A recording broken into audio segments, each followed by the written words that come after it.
Hello and welcome to Purely Academic, your potentially educational podcast. This is the monthly stuff for May 2026. I'm Dr. Jonathan Lack. I write about movies. I teach cinema studies at the University of Colorado, and I've been done for the semester for over a week because my employer's new academic calendar is pure fucking madness. And I'm Sean Chapman, high school English teacher by day, otaku by night, and I'm about 2 weeks away from the end of my semester, and so the kids are descending into pure fucking madness. Sean, if you guys have not heard me bitch about the academic calendar at CU before, it's very weird now. We had a very short Christmas break. We come back, and we were done. Sean, the last week of classes was the penultimate week of April.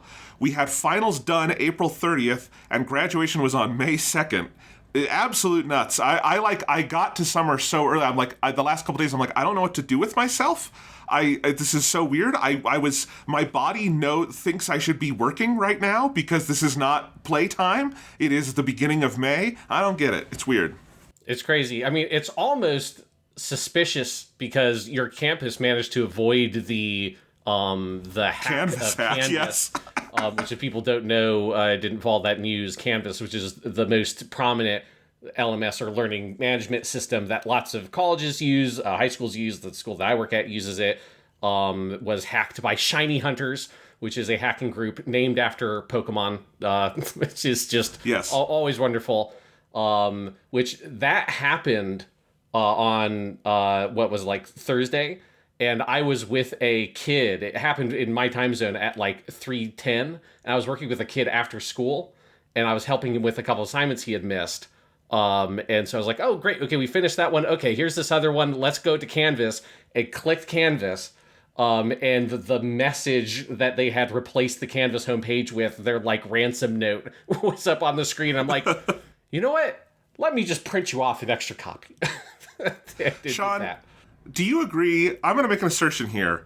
If a service as big as Canvas can be breached to that degree, everybody in that company's leadership should be in prison for at least a short amount of time. And should never have a job in this again. It has to be criminally negligent to have a service that big, that vulnerable to a hack like that. It is insane to me that we put up with that. Yeah, it's absolutely bonkers. I'm with you. It's just one of those things where it makes you confront more directly this thing you know, but you're not thinking about all the time, which is the degree to which these private companies are kind of like infested within our education system. And you see that hack, and you're like, yeah, man, all this shit's just totally fucked. Yeah. And I mean, I use it as little as possible. I, keep all my grade books local, all that stuff, because I don't want to ever lose access to stuff like that. But it's like, man, you can't not use it. That's the thing. You have to use it at least a little bit, right? And so it's madness. So yeah, if you're not teaching adjacent, you might not have heard of that news, but it was bad. Yeah, but I'm sure lots of people know because if their kids go to school, they would have encountered it. But yeah, I just have to assume that CU Boulder is involved somehow in that. In the Shiny Hunters, yeah. Yes. Or they fucking, bet, they had inside information and they bet that it would happen on whatever those fucking markets are, that, the world's just... Right, they made a Kalshi bet? Yeah. Yes, exactly. Right. So they can pay for more football buildings or something. I don't know. There you go. Whatever they do with their money. Not paying me. Quite enough. I'm kidding. This is if anyone at CU Boulder hears this, I'm very grateful to have my job. I'm sure. All right. Sean, you said your kids are descending into pure fucking madness. Do you want to give us an example? Yeah, I've got here are things that have happened in since Wednesday. So this is Wednesday, basically Wednesday, Thursday, Friday. We're recording this on a Sunday, just so everyone knows. And nothing happened on Saturday because obviously they go to school. Thankfully. God, I would be dead. So on Wednesday, I had to confiscate 2 kids' phones because they were on their phones in the bathroom. And the school policy is that the state law is that if you cannot be on a personal electronic communication device during school hours. And to those kids' credits, they did relinquish their phone. They didn't throw a fit about it or whatever. But then, and these are not kids I know. They're not kids in my class. I had no idea who they were. About 5 minutes later, one of those kids, this is during a study hall period, is at the window of my door waving at me. What the hell is this kid doing? I go over, open the door, and he's like, "Mister, do you still have my phone?" I'm like, Well, yeah, but I mean, the AP and the assistant principal is going to be down here in a second to take it to the office where you have to go after school to get it back. He's like, what if I slip you a 20? And he's like, taking a 20 out of his pocket. I'm like, kid, you can't afford me. And I just closed the door and let him walk away. Like, did you actually say that? You can't afford me? Yes, that's what I said. I'm done with their bullshit. So the suggestion was, I could be bribed, but you don't have that money. Yes. It's $20. Like, please. Come on. That was Wednesday. On Thursday, I was coming back to my classroom after I went to the bathroom at the end of our criminally short lunch break. There's only a 30-minute lunch break, which is in reality about a 20-minute lunch break when you have to get all the kids out. You also have to be in the hallway where they're coming back. And so I was trying to go to the bathroom. On my way back from the bathroom, I didn't time it quite right. So some of the kids were starting to come down the hallway from lunch. And I'm like halfway to my room. My classroom is right next to the boys' bathroom in the hallway, which is just a nightmare. I wish I was anywhere else because I basically have to end up monitoring this fucking bathroom that they're always up to some nonsense in there. Today was the most nonsense because I hear this massive loud crash coming from the bathroom. Like, what the hell happened? And I see a group of like 3 or 4 boys running out of there. And I rush into the bathroom. They had ripped the bathroom stall door off of its hinges and it was on the floor. And I could only assume, because I've caught some boys doing this before, that these boys weren't doing it on the bathroom stall door. They were doing it on the bar above it that like connects it to the stall. But they were doing fucking pull-ups on it. Oh my God. Which is just like, how stupid can you be? I can only guess that they were doing it on the door itself and ended up pulling it off the fucking hinges. So that was crazy. And then on Friday, some real Tom Sawyer shit happened where a kid during passing period, I guess, had grabbed a frog that was in the courtyard between, like, that they go cross sometimes to go between certain classes, and put it in his pocket. And a kid tipped me off about it, and I had to go walk up to a kid during my study hall period and be like, buddy, do you have a frog in your pocket? And he pulls from his pocket, cupped in his hand, like a big full adult frog the size of his whole hand, sitting there ribbiting. I'm like, oh my God, just go put it back where you found it, for the love of God. So when I say they're descending into madness, I've like literally, they are going crazy.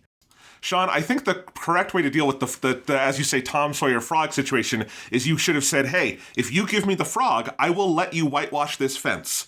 That would be the way to deal with it. Yeah, I didn't have the energy to respond to Tom Sawyer-ish in kind to his nonsense. But that's the first time I've ever had a kid bring a frog into my classroom, at least to my knowledge. Is that the first time someone's tried to bribe you?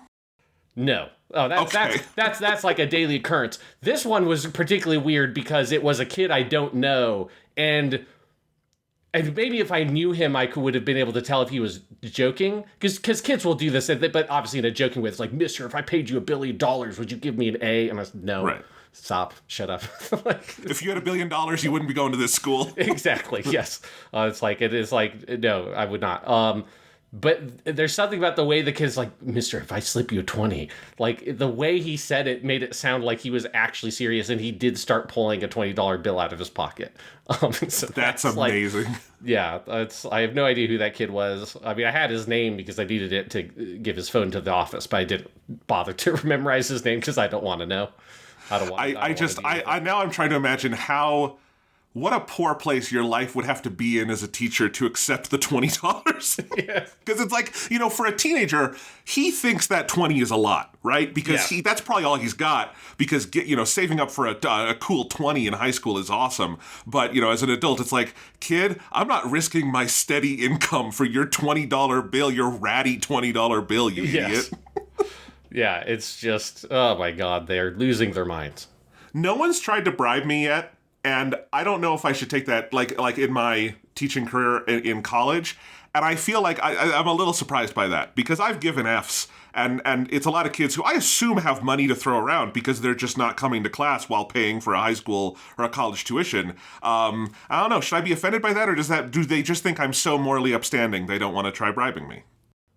I think that probably when you get to the college level, they have enough world knowledge to know that it's just not a fruitful path to go Oh, try no, to they bribe don't. your teacher. Sean, Well, compared to 14-year-olds, at least. I had 3 students who took Intro to Film with me last semester and failed, mostly because they just didn't come to class. And to take any other film classes, you have to pass my class. You have to pass Intro. All 3 of them took it again this semester, all failed again, mostly because they didn't come to class again. So, no, they do not have sense. In Intro, there's a lot of great kids, mostly great kids, but there are some who think they're still in high school, and it's bad. So, yeah. Not that in high school you should be misbehaving either, but the frog thing would be even weirder in my context. So yes, I mean, because the kid who had the frog, because it's sort of how it happened was the message got passed not to me directly.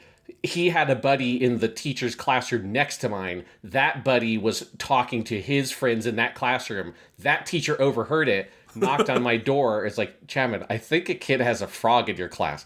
And immediately I was like, there's no way this is true. But then in the back of my head, I'm like, but if it is true, this is the kid who would have the frog. And that's when I craned my head back into the class to look at that kid's desk, and I saw him peeking at me over his shoulder while he was hunched. I'm like, oh my God, come on. You gotta be kidding me. This sounds like a plot you would get on Abbott Elementary, but only when they're in their 7th or 8th season and they're getting desperate. Yeah. They're shedding some cast members. We gotta do the frog episode. Well, and it's one of the things when you're teaching freshmen, and I'm sure this is true of 8th grade as well in particular, maybe a little bit 7th grade, but you're just at this weird part, particularly with the boys, where so many of them have not really started puberty yet. And so you have you have some kids who are 6 foot something and they're all built up and they're getting muscle and stuff. And they've basically gone through puberty. And then you have other boys like this kid who had the frog, who looks like he's 10 years old and he's scrawny. I could wrap my whole hand around his arm twice. His arm is so thin, that kind of kid. Yeah. And so he's just not as developed in certain ways as other kids yet. Because it's there's a certain elementary school energy to this specific kid that he will grow out of probably in a year or two. But that's just, oh God, they're a bundle of joy. These kids. Teaching rocks. It's a great, noble profession. It gives you lots of fantastic anecdotes. That's true. That's absolutely true. All right. Well, today on the show, we've just got... Look, it's actually been a while since we did an episode. We had one at the very beginning of April, and then we've been busy finishing up this season of Japanimation Station, which is coming... it's going to be coming to a close by the end of this month, and then we will have Tomino-thon Part 2 in the fall, which we've also started work on. So we've been busy with a lot of different things, as well as just end-of-semester stuff. But that means we've got a good stuff episode for you. Sean has gone on a what I can only describe as a Resident Evil bender. Yes. And so you've got some more Resident Evil to talk to us about. I've got some fun stuff. We're going to do some news, mostly gaming news. We've got some Nintendo and some Xbox news. And it should just be a fun, chill episode, which I think we all need right now. Yes, and I had a lot of fun last night finishing up my top 10 list, because I came up with some stupid shit for my top 10 list. The monthly 10, which is about bad Xbox marketing ideas, so which, for all we know, could become reality anytime now. I hope they do some of mine. Okay. Some of mine would be fun. Well, you want to get into some news, Sean? Yeah, what's going on in the news, Jonathan? Well, let's start with some... we've got a block of Nintendo news, because this week Nintendo made a lot of news. On May 6th, they surprise announced Star Fox for Nintendo Switch 2, which is a remake of Star Fox 64, which was itself a remake of Star Fox on Super NES, which has previously been remade as Star Fox 64 3D for 3DS, and reimagined as Star Fox Zero for Wii U. If you're keeping count at home, this is the 5th version of the same Star Fox game. There are 10 Star Fox games in total, and that's only if we're being generous and counting Star Fox Zero and Star Fox Guard, which were on the same disc on Wii U as separate titles. I don't know if we really want to count those as separate titles or as a game and its minigame, but in any case, either 5/10 or 5/9 of all Star Fox games are the same underlying game, the other 4 being Star Fox 2, the unreleased game that finally came out a few years ago, Star Fox Adventure, Star Fox Assault, and Star Fox Command, 3 of those being from the GameCube and Nintendo DS era. This is a weird franchise, and yet I will say, I'm kind of looking forward to this. This game looks good. The graphics are gorgeous. It's a true Nintendo Switch 2 exclusive. Star Fox 64. It is the bones of that game are very, very good. And the Star Fox crew has had a redesign that is controversial, but I enjoy seeing the debate online. I've enjoyed seeing all the memes about Star Fox now looking like he's a divorced dad going to pick up a beer. It's great. Star Fox is back, I guess. Yeah, like it's a Star Fox is back, a question mark. It is like Star Fox is just one of the weirdest Nintendo properties because it is just feel like they basically made two games, Star Fox and Star Fox 64, and then they've sort of floundered because all those other ones, like, Star Fox Adventures is a Star Fox game in kind of name only because it was Dinosaur Island before it got retrofitted into being a Star Fox game. Star Fox 2, as you said, was an unreleased game that only relatively recently came out. It is just such a strange franchise. It's one of those, you kind of put it next to F-Zero in those, like, there is a really passionate fan base for it, and Nintendo kind of drip feeds that fan base every once in a while, but it is like, it's just one of those Nintendo properties that has never really gone beyond kind of like the key game that people think about in its franchise, for this one being Star Fox 64, which is a good game. I like Star Fox 64 quite a bit. I am curious how it plays to an audience today. That's a game that is like about 2 hours or less on a single playthrough. Like Star Fox 64, it's an arcade game. It's meant to be played over and over, right? Yeah. And it's something where I've always kind of thought that it would make sense to make Star Fox into almost like a roguelite kind of game at some point, because it is this thing where it's like, okay, you've got all these branching paths and these kind of secret levels and secret bosses you can discover. And that's sort of what Star Fox 64 is meant to be like. But it doesn't, unless they add a bunch of stuff to it, it doesn't have any other mechanics that incentivize replayability that are the kinds of things we have today with games like Hades or whatnot, that are these roguelikes that are meant to be played over and over and over again and discover new areas and new bosses, but have other kinds of progressions and randomization on top of it. I'm just very curious, if you're a younger person playing Star Fox 64, what is your reaction to that game? Because games like that don't really exist anymore. Yeah, Star Fox has always needed and never gotten its Metroid Prime or Donkey Kong Country moment, where they pass it to a different developer who's never worked on it before and can take it and do something fresh. Now, kind of that's what Star Fox Adventures is, because that is a Rare game, but as we all know, again, that was not at any point in its development a Star Fox game. It was this original Zelda-esque game by Rare called Dinosaur Planet, and then it got at the last minute retrofitted with Star Fox. So it's not like they started and said, how could we take the Star Fox ideas and make a new game out of it? And it would be cool to see someone get that. And I think there's probably lots of cool developers who could do that. I think the hope is always that maybe this time this will be a big enough hit that Nintendo invests and then we get a cool Star Fox sequel out of it. But it's been a while. Again, the last time we had a non-Star Fox 64 game was, I believe, Star Fox Command on the Nintendo DS. It has been a very long time since this series did not go back to that particular well. But we'll see. It's Star Fox. The one of the impetuses for this also is that Star Fox is in the new Mario movie, the Mario Galaxy movie, played by Glenn Powell. And I will say, the scene with Star Fox in it is fantastic. That part of that movie is very fun. It's actually online now. It's in their little Nintendo Direct announcement where they meet Star Fox, and then there's this hand-drawn, animated, like an 80s cartoon introducing the whole Star Fox crew. And I think Nintendo should absolutely make that animated show. I would love to see this, like, 80s, 90s style animated Star Fox cartoon. Looks really fun. But what's also interesting is that the designs of the Star Fox crew in this new game are absolutely nothing like the designs in the Mario Galaxy movie. In the Mario Galaxy movie, it's basically his Smash Brothers design. Like, it's more detailed because it's a big Hollywood movie, all of that stuff, but it's basically the classic 3D Star Fox model. This is like if Wes Anderson's Fantastic Mr. Fox had a Star Fox spinoff. It looks like they're kind of like, puppet characters with like realistic fur. It's very interesting. Like it's like if Star Fox opened its own brand of Chuck E. Cheese's restaurants. Yes. And like, here's the animatronics, and then we made 3D models off of those. Yeah. I kind of like it because again, there's plenty of variations of this particular Star Fox game. I don't mind them reinterpreting the character designs, but it is funny because, like, with the first Mario movie, that is when Nintendo did redesign all the Mario characters. Now, they're not redesigned in the games to look exactly like their Mario movie counterparts, but they're kind of in that general cartoony design language. So, like, Mario Wonder coming out around the time of the Mario movie made sense. This is just kind of funny because it's a very different Star Fox design. Yeah, and I generally think the designs look pretty good. The one that is weird to me is Star Fox himself, where, like, depending on some of the angles or some, like, shots you see, it looks good, and then others it just looks really like animal abuse, like, because he looks so much like a fox. I think this is, like, the one thing that's weird is, like, he looks like an actual fox that they, like, stuffed into this suit, which is kind of weird.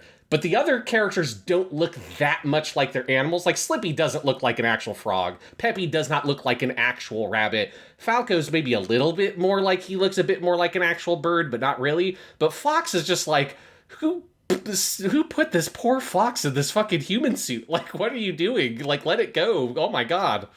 It does kind of look like a taxidermied fox. Yes.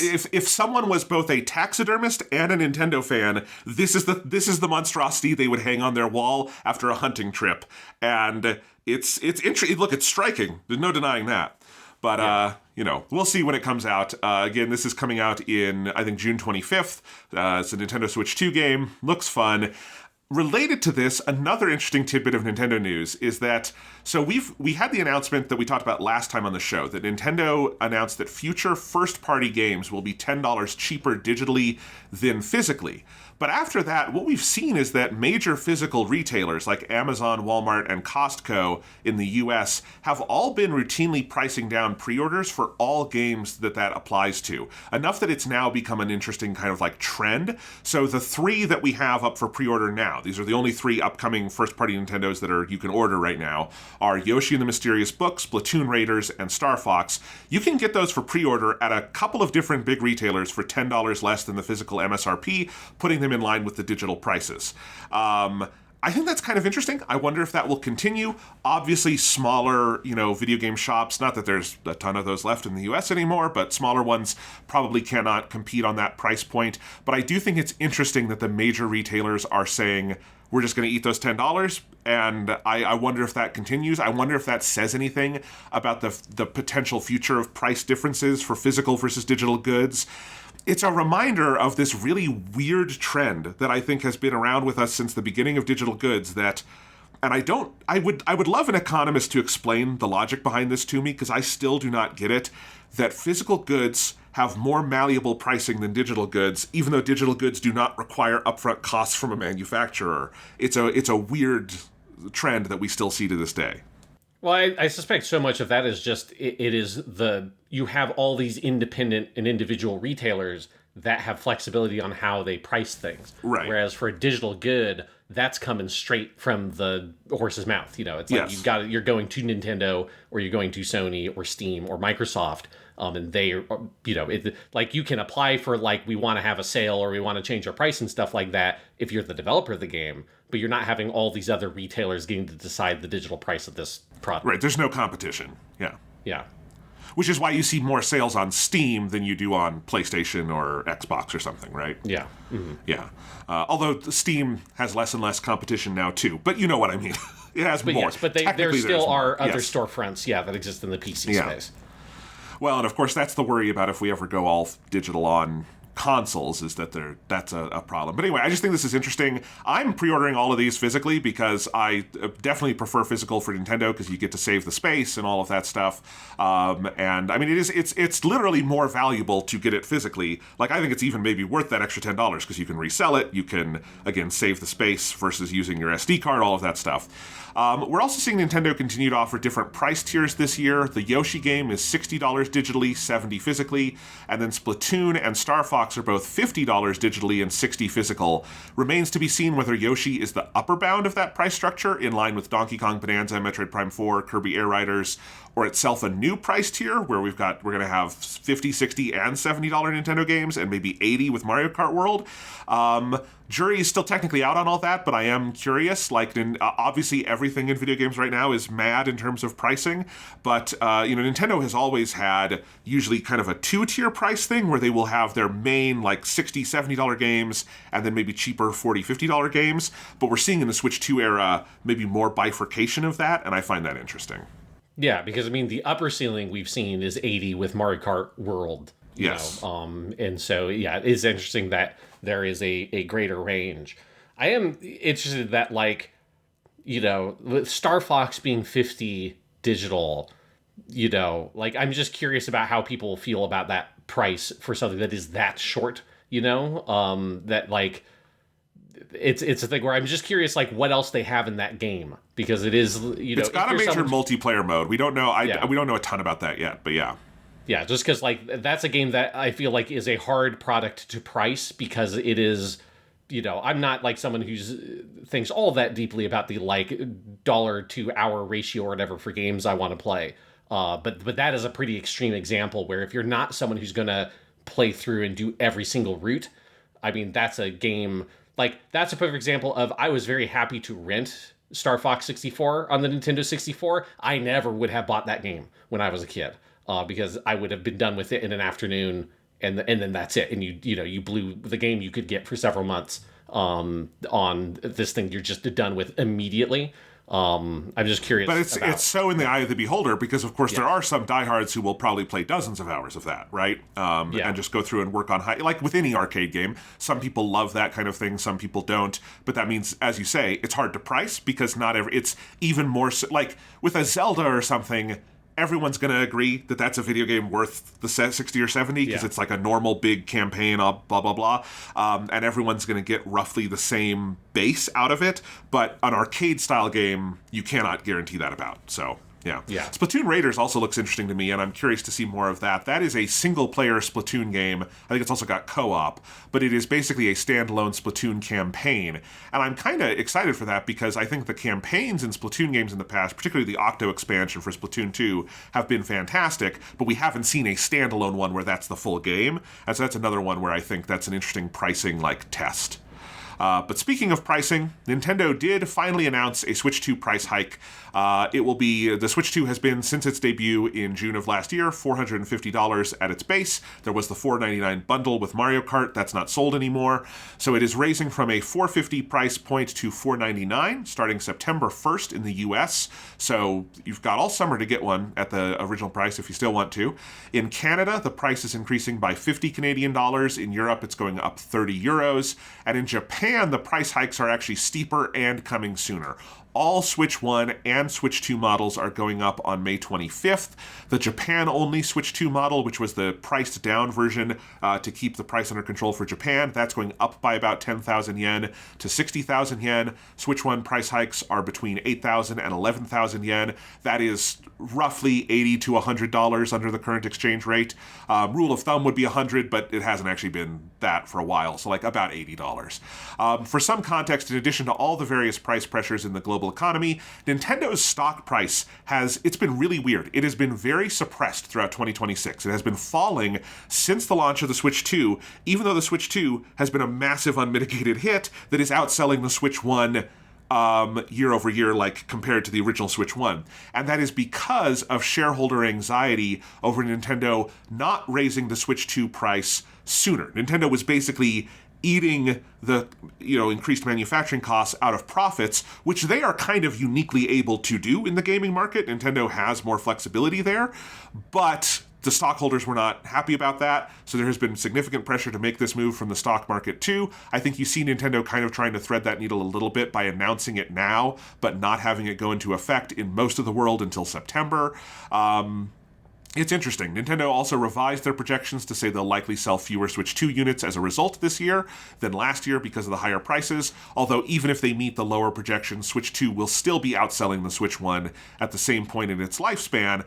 There's been a lot of dumb analysis about the Switch 2 sales that I think often comes from a confusion over, like, supply versus how much is selling through. Like the Switch 2 didn't have that supply crunch at the beginning, so it didn't have the same kind of ballooning afterwards. But in any case, the Switch 2 is doing very well. We'll see what happens with this, for now, relatively modest price hike. This is not the same kind of thing we've seen from the PS5 yet, but who the hell knows? We live in hell now, so... Yeah, I mean, because the thing that's interesting is that I'm sure that this is not enough of a price hike to actually make up the difference of what has happened in the economy since they originally decided the original price for the Switch 2. And it is just so funny how I feel like fucked everything is, that when the Switch 2's original price of $450 was announced, there was a lot of like, ooh, that's a little high.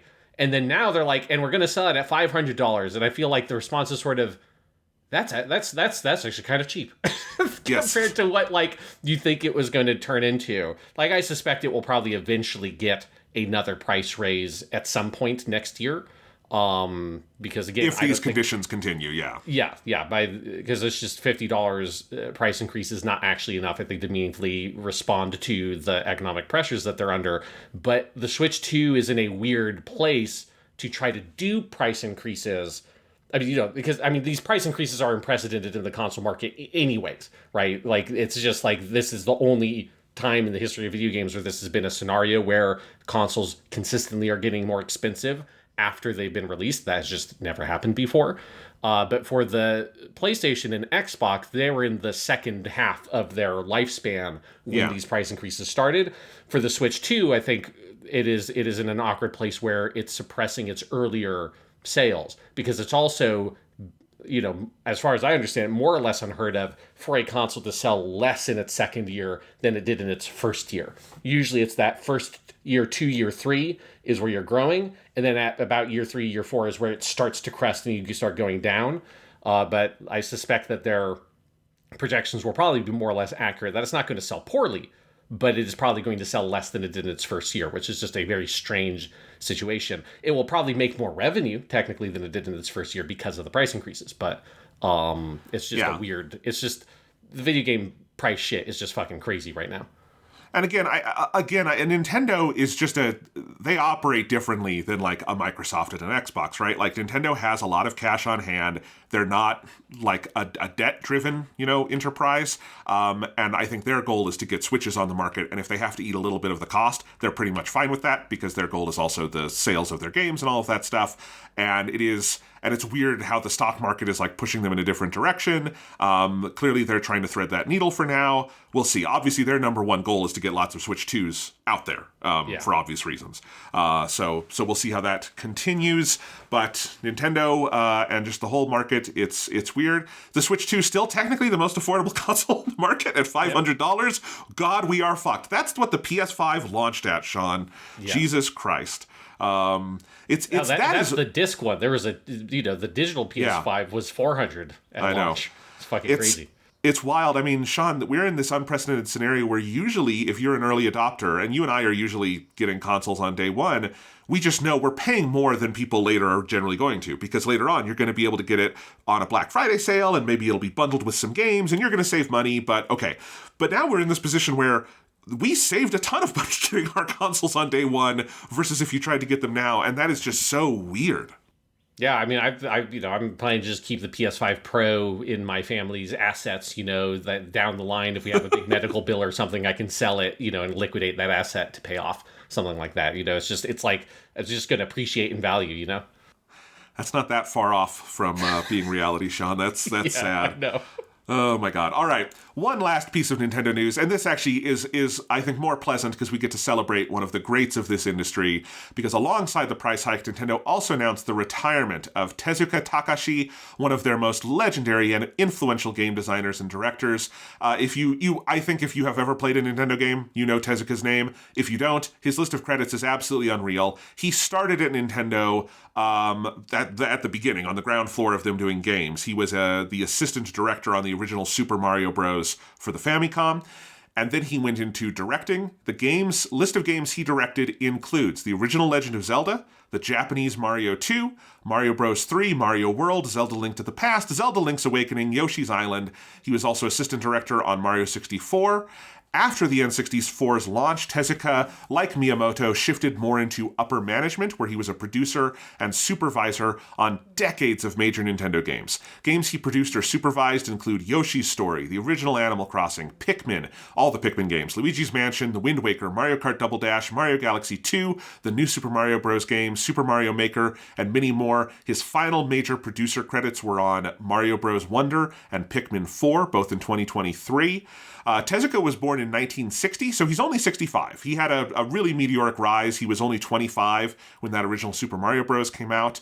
And he's someone worth celebrating because he's a really clear example of why Nintendo has as special a games division as they have. And it's because developers there have had access to these guys like Tezuka, who've been there with the company since that company started making games, and that experience just really clearly snowballs over time.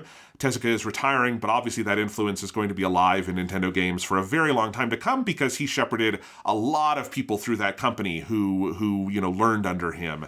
And, I wish him a long and happy retirement. That list of credits is just unreal. Yeah, it's fucking crazy. You can't really have a better list of credits, No. In video games. It's pretty bonkers. Yeah, it's just interesting that we are at the point where the video game industry is old enough that we're at this phase where people who are involved in the creation of those kinds of games are now at retirement age. It just shows you how much time has passed at this point. But again, it's cool. It's like, I think it's a great chance to again celebrate the legacy. Think about how Nintendo how far they've come, how cool it is that in those 40 years you could have someone like a Tezuka or a Miyamoto who's been there the whole time. So that like if you are making a new Mario game and you want insight from the people who made the very first Mario game, all this time you could have gone and done that there. And I think that speaks to why Nintendo is as consistent as they are, and hopefully that lineage continues. So. Definitely tip of the hat to Tezuka Takashi, who there are at least a couple games on there I would put on my top 10 all time. So it's nuts. All right. You want to move over to a more dysfunctional company, Sean? Yes, but it's let's talk about Xbox, which is just a company that it just seems like their strategy before and now is let's be in the news as much as we possibly can, no matter what. Let's flood the fucking channel. But we've got a new people in there, so at least they're flooding the channel with different stuff this time. Well, yeah. So since we last spoke on this podcast, Sean, and last time we talked was when we discussed the Phil Spencer retirement and Asha Sharma taking over as the CEO of the Xbox brand. And so Sharma has now been in the job for a little over a month, which means we have a better sense of where she's steering the brand. She has made some moves, some major moves. Most significant of all of her moves so far, the most tangible for people, is that on April 21st, it was announced that Game Pass Ultimate would have a price reduction, the rare price reduction in this era, going from $30 a month, which is what it went up to last year, and then PC game, it's going down from that to $23 a month. PC Game Pass is dropping from $16.49 to $13.99, but in tandem with that announcement, they also announced that new Call of Duty games will no longer join Game Pass at launch. Instead, they will enter Game Pass a year after launch. And I will just pause there because that feels like the most obvious. This should have been done a long time ago. Anybody with the most basic business sense on earth could tell you to make that exact move, which is, I don't think it's a brilliant sign, but it's a good sign that at least Asha Sharma understands the absolute fundamentals of business. That's nice, I guess. Yeah, it's just crazy because it's I think one thing that's interesting about it is how bald-faced the move was, of that their announcement was and Call of Duty is coming off of it. They're not trying to disguise the fact that they're not trying to just shake things up, and one of the things that's being shaken up is Call of Duty's coming off of it. They're just no, we're just fucking taking Call of Duty out. Yes. And it's just interesting how there's no attempt to sort of market that move in a way that's sort of consumer friendly. It's just a Call of Duty is too big to be on Game Pass. Is just what they're saying, which is obviously true. But I think it's just one of the things that speaks to how Game Pass just doesn't make sense. That that if Call of Duty, if you can take Call of Duty off of Game Pass and that internally that is so convincing an argument that they're going to just full on rip it out and then just reduce the price accordingly. and say that doesn't make sense for Call of Duty to be day one. That's like, well, what about their other games, right? Like, I think we're headed there. Yeah. Yeah. That's like, obviously Call of Duty is at a scale that only a small handful of games can kind of like be in that conversation. And of those, the ones that Xbox would have would be something like the next Elder Scrolls whenever that comes around. But it is just this like, I think it feels like there's starting to become more of an acknowledgement that the day one games on Game Pass thing just does not make any fucking sense. And Call of Duty is the most extreme example of it. But the fact that it doesn't make sense for Call of Duty, I think means it doesn't make sense for almost any other game. No. And so it's just interesting.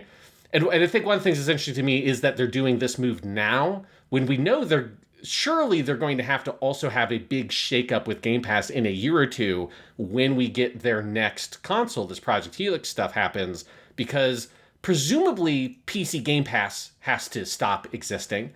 And at some point, they're going to have to confront the notion of what once was Xbox Live Gold, but now is just wrapped into the lowest level of Game Pass, which is the pay-to-play multiplayer element of it, which surely that has to start becoming a really complicated thing to tell people to do when you're also going to sell them was basically a PC. And so it feels like Game Pass is going to have to metamorphose in the next couple of years into a totally different thing.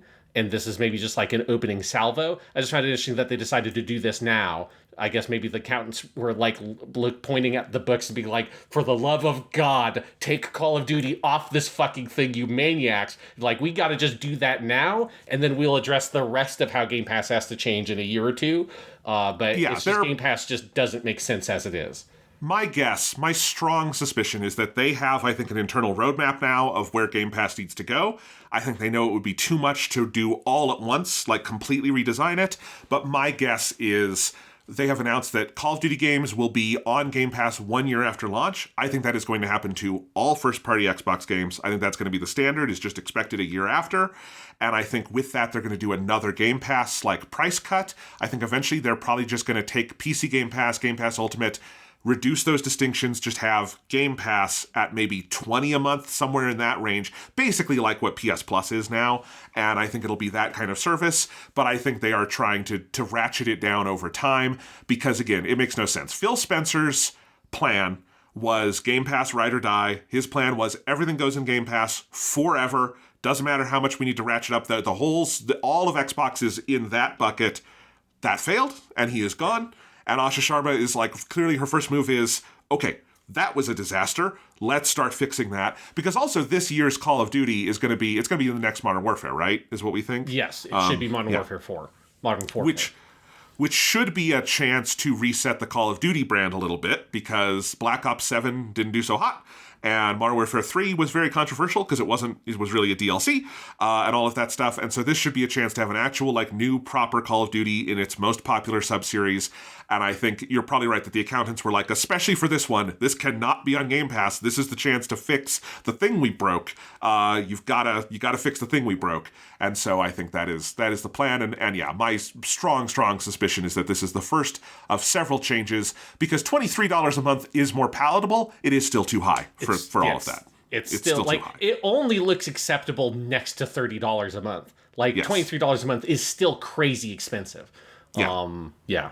It needs to come down. They need to figure out, I think, frankly, PlayStation has to do this too, because all of these services make no sense to me. But like, they need to figure out what's the pricing for using your own internet, all of that stuff. The changes are going to have to come. But this, at the very least, this is a move that feels like you could reasonably say this is a good fiduciary move that is like in the interest of all involved. And we haven't seen that from Xbox in a long time. Yeah, but it does just feel like a tacit recognition from Xbox that Game Pass is kind of broken. Yes. And I wonder if they eventually move to the place that I feel like they need to, which is to just stop associating the brand so deeply with Game Pass. It's because it's still just bizarre to me that Nintendo has its subscription service, PlayStation has its subscription service, their subscription services do really well. but they don't hitch their whole fucking ride to the subscription service. Nobody fucking talks about it. It's not the center of conversation whenever they have a new, like, news item or whatever. But with Xbox, it's like the only thing they've talked about for like 10 fucking years at this point. And it's just always been obviously, very clearly the evidence shows, it's a terrible argument to buy a console. It just doesn't make sense. Nobody wants to buy a console so they can have access to a subscription service. It's not an interesting proposition for a consumer. And it's like they've just like Game Pass can still exist. It's fine. Like, it's good to have these subscription services as an option for consumers that want them. But it's like you can't make the whole identity of your entire brand this one subscription service in the video game space. It just doesn't make sense. Yeah, absolutely. All right. More moves, though. I guess these other things aren't really moves so much as, like, indications of future intent. But I think these are all interesting to talk about. So on May 5th, Sharma issued a statement on X reading, "Xbox needs to move faster, deepen our connection with the community, and address friction for both players and developers. Today we promoted leaders who helped build Xbox while also bringing in new voices to help push us forward. This balance is important as we get the business back on track." That is the phrase there that's interesting, because she's been saying this a lot, the back on track, this sense that owning up to the fan base that Xbox has been off track. This has been an interesting thread, I think, in what she's been saying. But the other part here is she says, "As part of this shift, you'll see us begin to retire features that don't align with where we're headed. We'll begin winding down Copilot on mobile, and we'll stop development of Copilot on console." That's interesting, because Sharma did come in with some, like, basic... Because obviously she came out of the AI division at Microsoft, the core AI team, but she's not, like, a long-term... That's, like, not her, like, original, like... She's not been an AI person her whole professional life or anything. So it was unclear when she came in. Is she here to be Mrs. Copilot at Xbox? Or is she here to, like... actually do the job of whoever's going to be in charge of Xbox? And she had made some indications of, like, we're not going to do AI slop and all of that, but actually saying, no, we're not doing the Copilot thing on console. That's interesting. And that aligns with we're starting to see some indications that Microsoft may be beginning to pry themselves away from Copilot to some degree, although that's going to be tough given how inextricable they've made it into all of Windows. Yeah, I mean, it's nice that she's saying this. I am skeptical about, like, in reality, will this mean a meaningful move away from AI, or is it more of a, like, marketing way to do this? It's like, well, they've Copilot is just a fucking toxic ass brand at this point. Yes. Nobody wants it. Or even people who are AI people don't like Copilot. Like, that's, like they talk about, like, ChatGPT and stuff like that, but nobody is that, like, you're being like, and Copilot, that's the AI platform that I live and breathe by. So I guess I wonder if, like, some of this is more like they still are going to be, I mean, they're so deep in the AI stuff. Are they just going to try to pivot to something else to still try to, like, be a leader in the AI space, but remove themselves from the toxic branding of Copilot at the same time? I think that's totally possible. I just think, again, it's interesting that in that same statement where you have the terms getting back on track, the term winding down Copilot, like, again, this is my thesis, and we'll go through some of this other stuff. My thesis on Asha Sharma so far is that I kind of three pieces. One, she seems to have more latitude from Microsoft than we expected at the beginning in terms of, like, actually making some aggressive moves once in a while.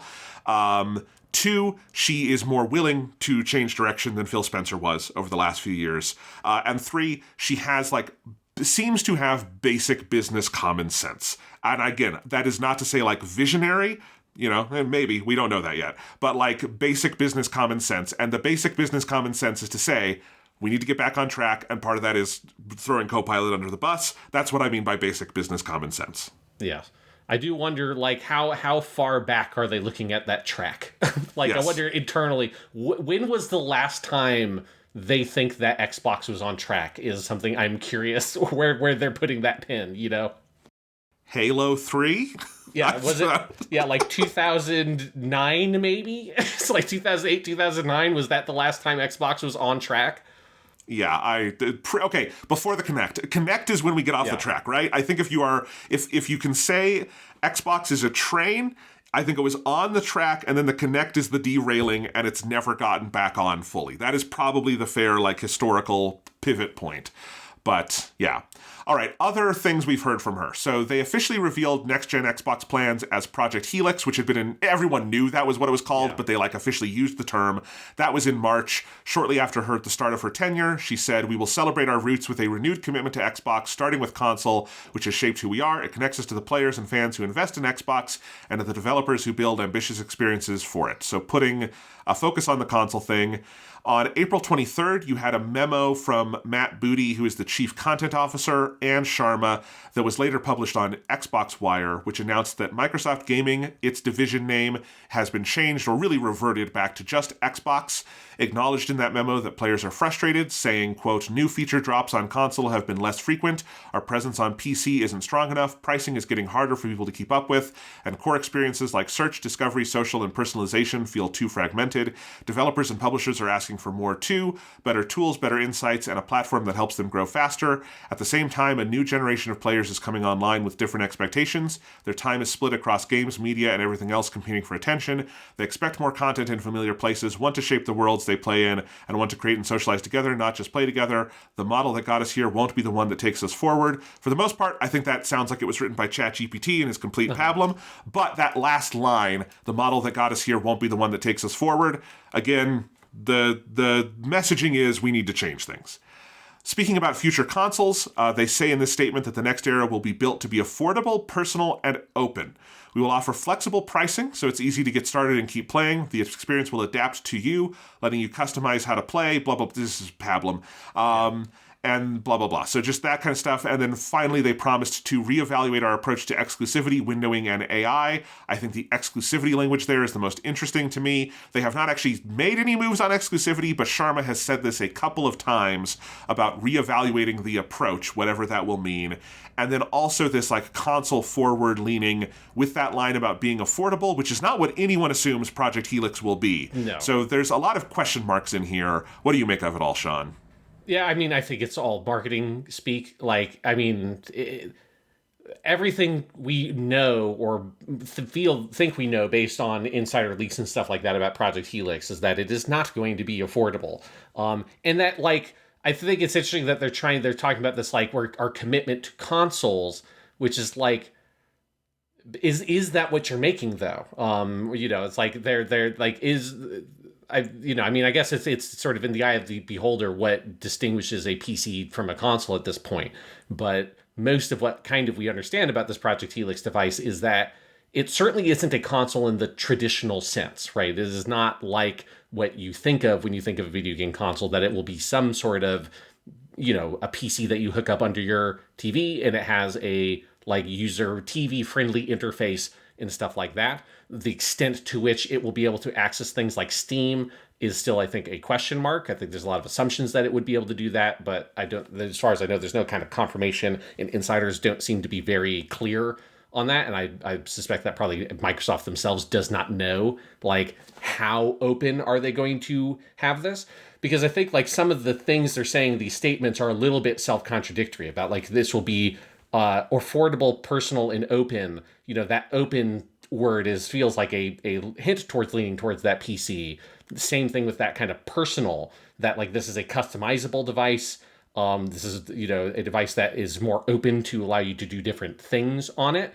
But I also think that as soon as you're starting to go down that alleyway, you're also moving away from affordability. It's more complicated and expensive to make a machine that does those things than it is to make a very dedicated video gaming device. You can make something that's much more focused on just playing games, and that's going to make it cheaper. And so, yeah, I'm skeptical of the notion that Asha Sharma's sort of new division here is going to really do much different with whatever this Project Helix device is than what it would have been under Phil Spencer, at least early on. Well, because that's the thing, is that she can't just rip it all up. Most of these decisions were made before she ever got this job. And so now she's basically trying to figure out how to steer something that is already moving, right? Like, this is a ship that is in the waters that is moving. And my guess is that if she came in here and none of that existed, she might go in a different direction based on everything else she's saying. I don't know if Project Helix is the choice you would make if your job was to come in and fix Xbox after Phil Spencer. But we don't live in that world, so, like, what are you going to say about it? I don't know. Like, I've been thinking about this. Like, what would, absent the existence of the Project Helix stuff, if you felt like consoles were important to Xbox, what would you do next? I feel like the thing you would probably want to do is basically try to, like, ape what Sony did with the PS4 and try to make something really simple and straightforward that could undercut the competition in price. That's very hard in this market. It's possible Sony is too dominant to actually compete with at this point, et cetera, et cetera. But the Project Helix thing, we just know that that's going to be, unless you, like, ship it without an SSD or memory and the user just has to bring their own, it's not going to be affordable. And so, and it's also not, it's going to be something that, yes, it will definitely appeal to a core fan base, but it might only appeal to a core fan base is the problem, right? Yeah. And I do think, you know, and I'm very curious what they will do here with the exclusivity piece of where, you know, there's a part of me that feels like that's a little bit of a spilled milk scenario where I don't know how you put that back. Yeah. Yeah. If you put that back in, but at the same time, I don't know how you sell a console without having some degree of exclusive software. Like, it just doesn't make sense because there was a survey that came out from Circana, which is the, like, big data research company that releases information on, like, video game stuff is one part of what Circana does. And so when we get information about US game sales, it comes through that company. And they released information from a survey that indicated that, I forget what the exact percentage was, I think it was like 45% or something, but it was like the largest respondents on a question of, like, what incentivizes you or motivates you to buy a new video game console. The biggest answer, the number one response, was exclusive software. And there were other things like friends list stuff and all other kinds of things that contribute to that decision. But exclusive software is, like, that's the thing that gets your foot in the door. And I think it's Microsoft has spent a lot of time, and Phil Spencer spent a lot of time in his attempt to, I think, market Game Pass and all this kind of stuff, trying to convince people that that wasn't the case, when it feels so self-evidently, obviously true that, like, a strong lineup of good exclusive software is the best argument for someone to buy a device. If I was trying to tell someone, and someone is asking me advice on what thing should I buy, the number one thing I try to figure out is, what video games do you want to play? Like, what kind of game are you interested in? Do you want to play, like, kart racers and platformers? Well, guess what? I'm sure as shit not going to tell you to buy a PlayStation. I'm going to tell you to buy a Switch, because you know what console has the best one of those games? The Switch. Go buy those. If you are really interested in, I really like single-player narrative kind of games, well, then maybe you want to buy a Sony console, because they've got some really good ones that you can't play on anything else. And it's like, to me, there are other reasons that, like, that make certain devices attractive over others. Obviously, the Switch has the huge appeal of, like, the handheld thing and stuff like that. There's the, like, do you have a really nice 4K TV? Well, then maybe the PlayStation makes more sense than a Switch because it's going to be more powerful, right? There are other things in there. But I think the number one thing with a bullet is good exclusive software. The entire history of Nintendo bears this out over and over and over again. And, you know, Sony, I think, has maybe lost their way a little bit over this generation, but largely the history of Sony bears that out too, in, like, how do their systems get a foot in the door. And so, yeah, but here's the dilemma. Here's the dilemma, is that Project Helix cannot be a thing about exclusivity, because I do think exclusivity gets you in the door, but not at the price this thing is going to sell for. Exactly, yeah. Right? Because if it's an enthusiast device, then you're going there for the experience, you're going there for those other things you were talking about, Sean, like, how do you want to use it, not what games do you want to play on it. Because the idea, if it's an open thing, is that you could play anything you could play on a PC. So exclusivity is not the name of the game there. But if you were selling, again, if their goal was to do another Xbox, like and just a back to basics, here's a console, let's try to undercut Sony in price, again, basically run the PS4 playbook. Make something that is easy to manufacture, that we can sell at a good price, blah, blah, blah. You would want a strong exclusive lineup to make that palatable. But that doesn't make sense for Project Helix. If you want if you want to have a big new Halo or Gears of War game, you can't really leverage it as an exclusive on something like what a Steam machine will be. That doesn't make sense, and then the game won't make enough money if you're not also selling it on PlayStation. There's just this is the rock and a hard place they're in, right? Yeah, and I think the other thing that's complicated is that because of the sheer number of studios they own and manage, I think it becomes really hard to justify making software exclusive, because you're just looking at the sheer volume of software they're moving and trying to sell. Yes. Right? And this is like the Call of Duty problem, the Bethesda game problem, where it's like when you're looking at the kind of opportunity cost of where we've made this game, but we aren't selling it on these other platforms. How many units are we not moving because of that decision? And it's like when you're at the level of game developers that Xbox now owns and manages, the gravity of that is so tremendous. And I think this is just what we saw in the post-Activision kind of debacle, is that Activision is kind of the company that ended up swallowing up Xbox. And so them going multi-platform just makes more and more sense. But at the same time, it is at the expense of any kind of reason to buy an Xbox. I mean, it's that thing where it is in this situation very much now where I have no idea how you even craft an argument that you should buy an Xbox over any other gaming device. It can't be done.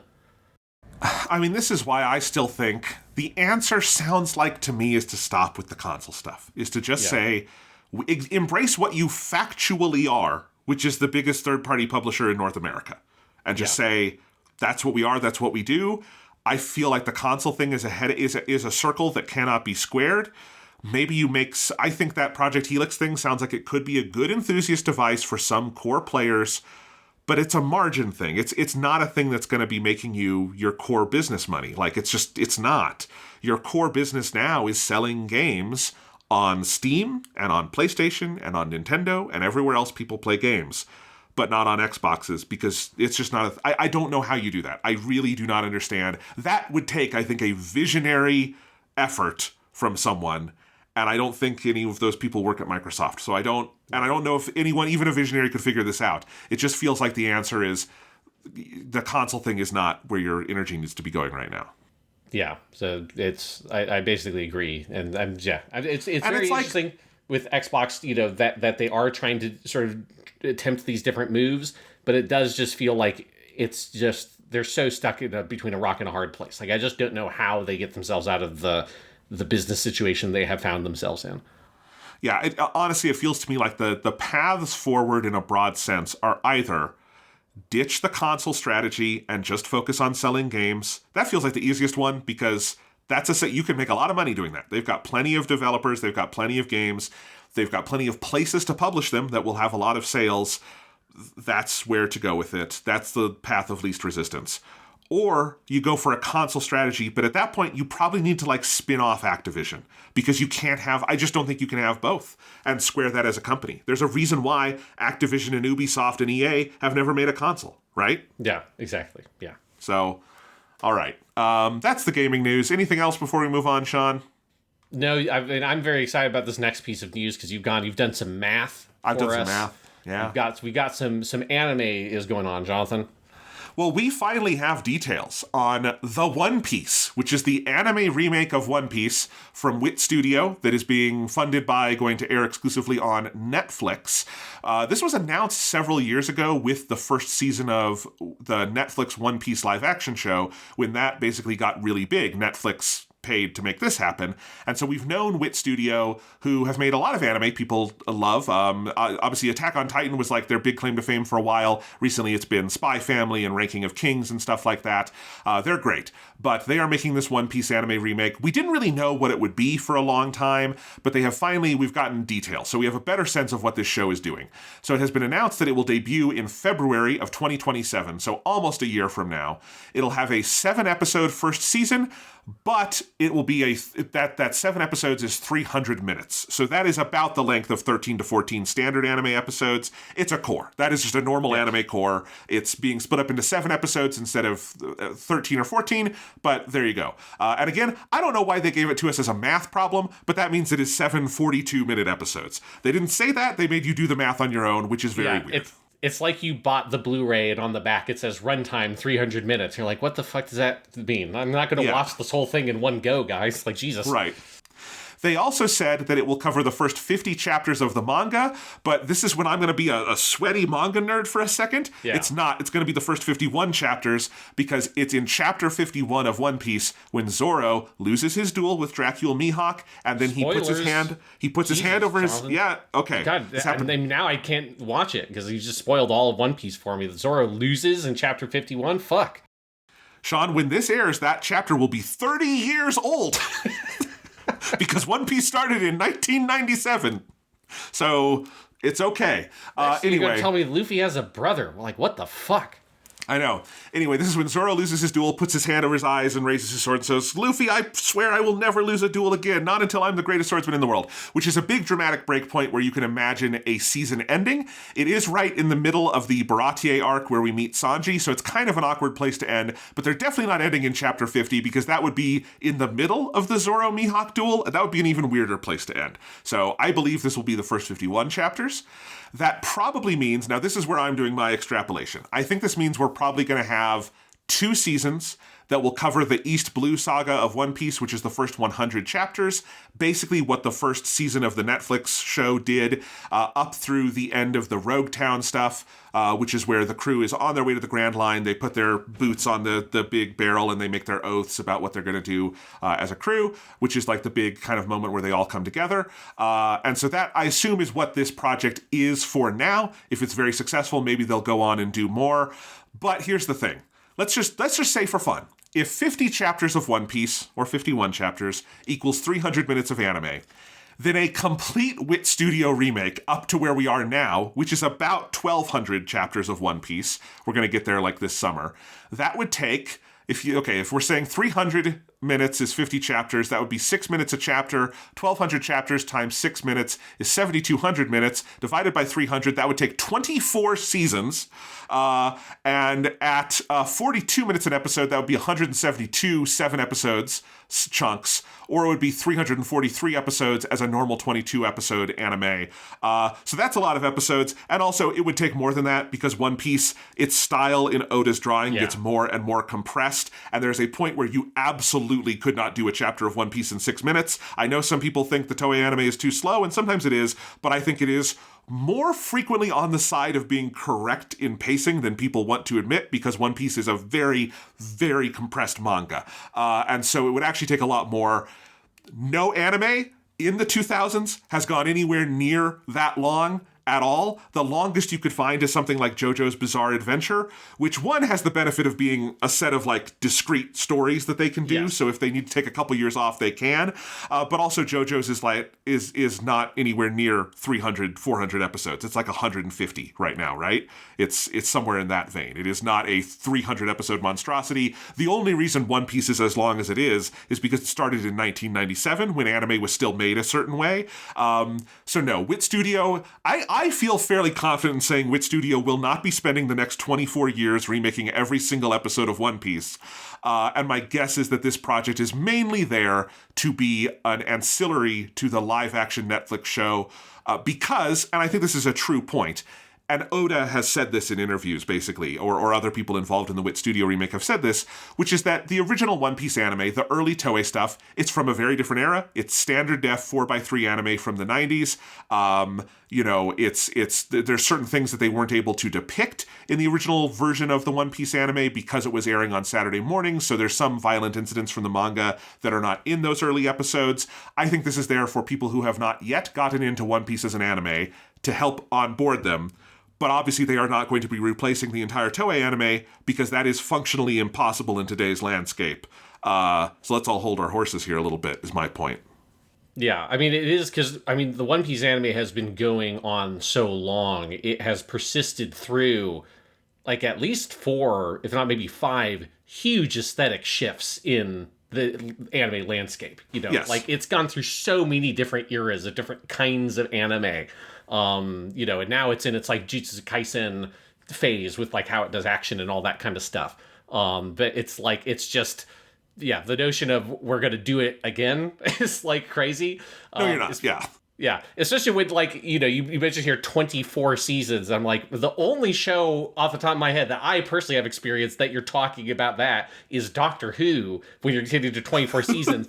The 24th season of Doctor Who is the first seventh Doctor season. Classic Doctor Who ran for 26 seasons. So you're basically talking the entirety of classic Doctor Who, like one of the longest running TV shows ever. You're going from 1963 first Doctor shit all the way up to the end of the 1980s.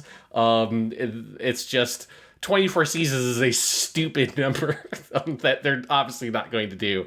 But it would be amazing to live in the world in which they did. Right. I mean, also, Wit Studio won't want to. They have other things they want to do. They bailed on Attack on Titan after 3 seasons because that was kind of unpleasant at a certain point of how much work that was. And not just how much, I don't want to say they're lazy. That's not what I mean. It's just that's a certain kind of show that is like a very intense production. They wanted to go in a different direction. It's been very successful for them with like Spy Family, Ranking of Kings, the kind of like more family-friendly shows, I guess you would say they've been making. And One Piece, I think, broadly fits into that. But my guess the entire time has been that this order was for the East Blue stuff. Redo basically early One Piece, which is like everything up through once they get to the Grand Line, those first 100 chapters. I think that is a justifiable project. I think there's a lot of good stuff in the original Toei anime there, but if you're going to remake any part of the Toei anime, I think that's probably the part that needs it the most. And I think so that is, I think, a justifiable artistic project.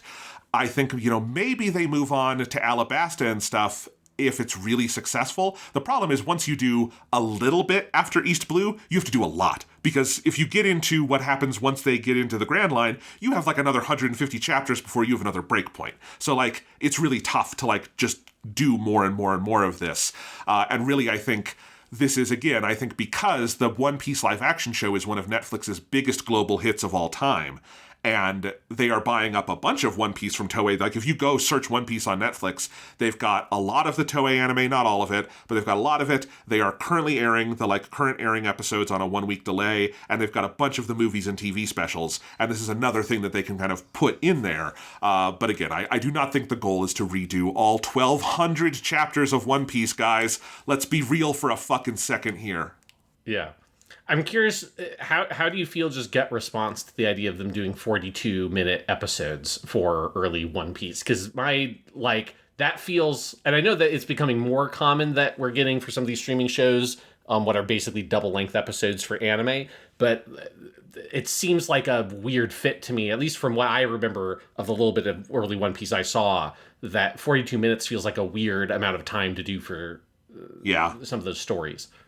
I've been trying to think in my head, how would you break that out? And, I guess episode 1 would be pretty similar to episode 1 of the live action show, which is probably everything through meeting Zoro and Nami.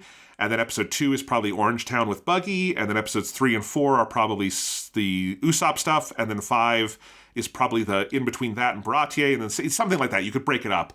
I generally think anime should be in its 22-minute state as God intended, because it's just a very durable format, right? You have your 2 acts that are 10 minutes apiece, and it forces a structure that I think is very useful for creators generally. I do think of any part of One Piece where you could do this is the place you could, because the arcs in this part of One Piece are very short. And you could do them, you could do the Usopp story in 2-hour-long episodes, and that might feel very fluid in a way that doing it in 4 or 5 half-hour episodes might not. So I think there's probably something defensible to it, but I will hold judgment on that until we see it. If you were announcing doing this for one of the One Piece mega arcs, it would not make sense to me. I don't think this would make sense for Alabasta or Wano or Water 7 or any of those, because that's so long that you just work in your 22 episode chunks and you'll be fine. I think it would get tiring at 42 minutes, but here maybe this works. Yeah, but it's a trend I'm not personally a big fan of, is people trying to do their 42-minute episode anime. And I'm with you. This is it's the traditional 22 minutes. It's just, it's perfect. We don't need to, more live action shit should go back to that. Yes, it should. It's it should go the other way. Especially because it's, I guess it feels like streaming shows are starting to get a little bit more disciplined about it, but you have these shows that have and this episode's randomly 82 minutes long, and you're fucking slit my throat now, why don't you? Yes. No, I mean, generally I agree. It depends. But I actually want to keep talking about One Piece here, Sean, because the next thing on our outline is just the stuff. And one of the stuff things for me is I have finally watched the One Piece live action TV series, and I want to talk about it. Yeah, I actually had not realized that you hadn't watched it yet. I think I'd like manufactured some memory that we had already talked about, that you had seen it and we talked about it on the podcast, but I guess not.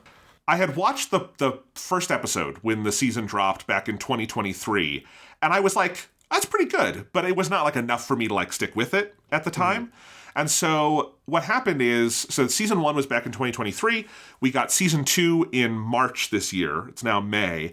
And season 2 got like rapturous reception. Season 1 was well received. People liked it. But season 2 was like really acclaimed. And I was like, okay, I feel like I should know what this is, because I like One Piece, and I did like the first episode I saw, and I've liked like the videos with the cast. They seem all like cool people, so I was like, I should finally watch this. So my brother and I started watching this.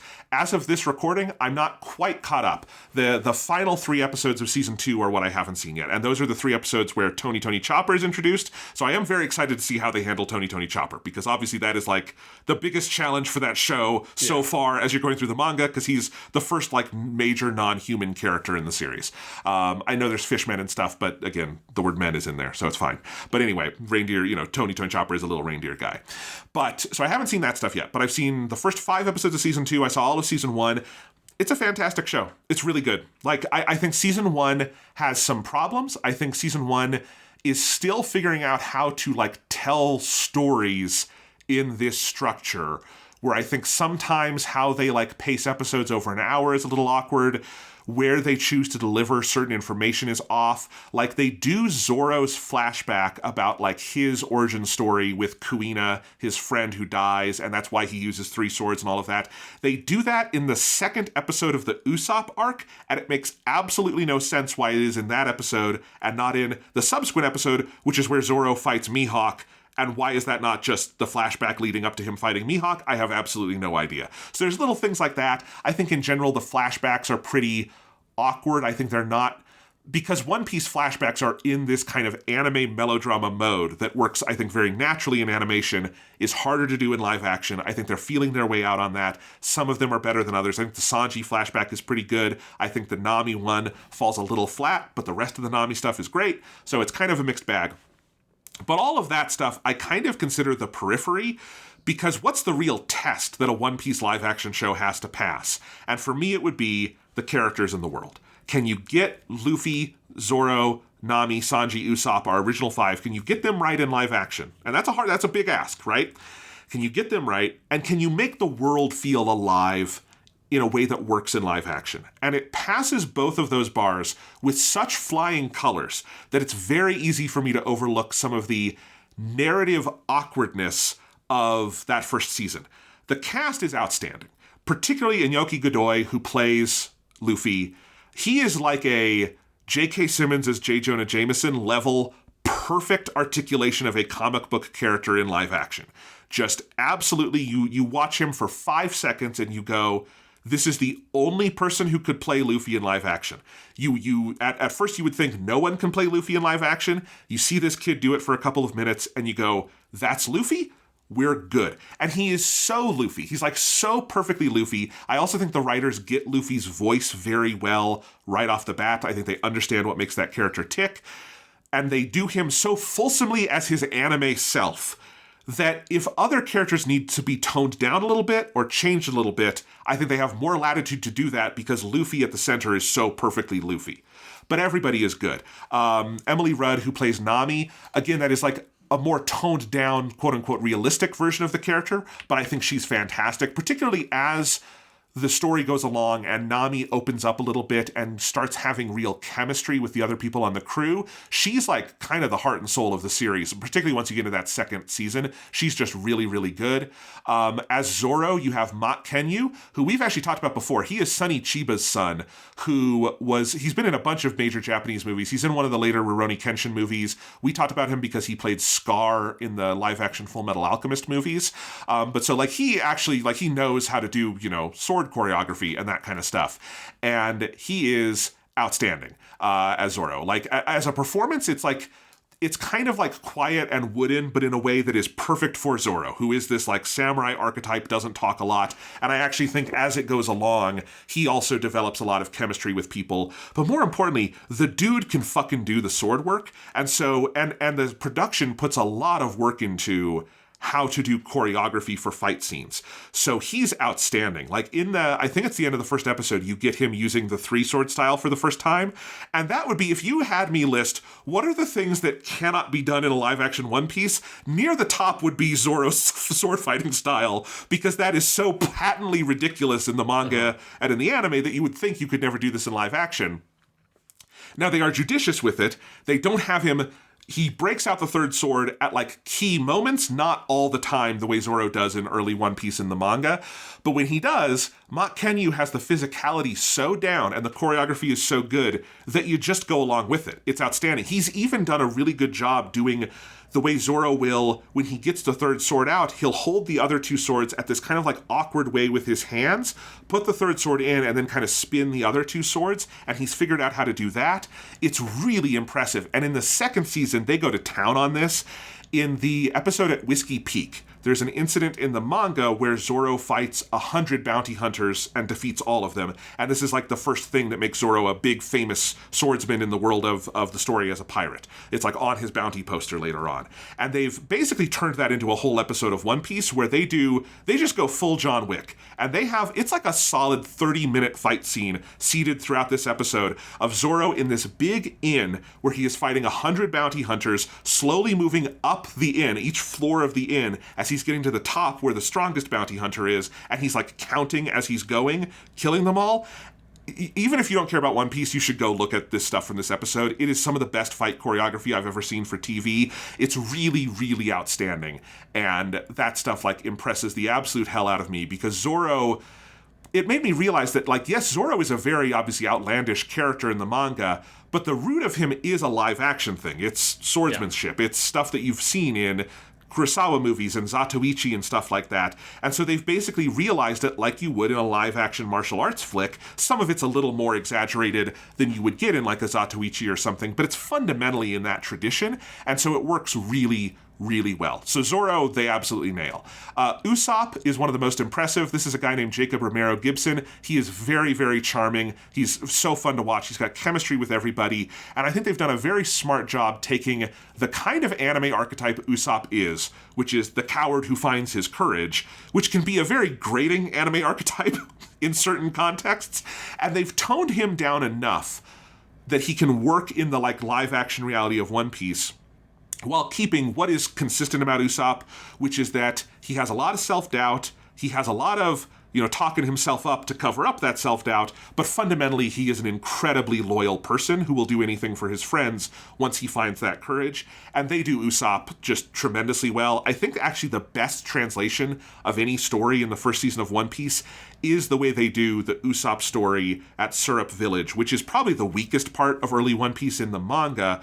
They make a couple of really key changes, including making Usopp's friend in Syrup Village, I think Kara is her name or something like that. They make her a much bigger character in that stretch. They kind of put it all inside her mansion, so they make it kind of a locked room mystery kind of thing. And it's very well done, and Usopp is a very charming character. And in the second season, you get to the episode with the giants at Little Garden, which is probably my favorite episode of the series so far, because that's one of my favorite parts of the manga ever. They realized the giants, they could not do the giants better. They are absolutely perfect. And that is an Usopp story where he basically gets his courage from meeting these amazing giant warriors. And that's such a strong thread in the manga that right now, the currently airing anime arc of One Piece is where they go to visit the giant's homeland in Elbaf, which we've been waiting for about 29 years in manga time. So it's a really important story, and they really nail it. And then the one that maybe impressed me the most is Sanji. Sanji is played by a guy named Taz Skylar, who has an incredibly strong accent.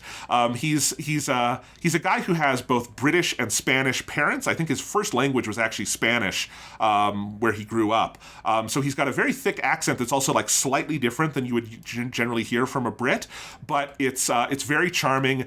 They've very much played up the idea of Sanji being this charmer, but played down maybe some of the over-the-top aspects of that from the anime and the manga. And he can do the fighting. That's another one that is just like, because Sanji's whole thing is he never uses his hands. He's always doing kicks and stuff. And Taz Skylar and the choreographers of this show have done a really good job of figuring out how to make that look right in live action. And again, it's basically more martial arts stuff, but all with like footwork, and it's really, really cool. I'm a little disappointed they do not have him smoking constantly. He only smokes a couple of times. I do understand Netflix probably has their own like content restrictions on that, because we're all fucking prudes about this now. I know smoking's bad for you, but I also don't think watching people smoke on screen hurts you, but whatever, that's me.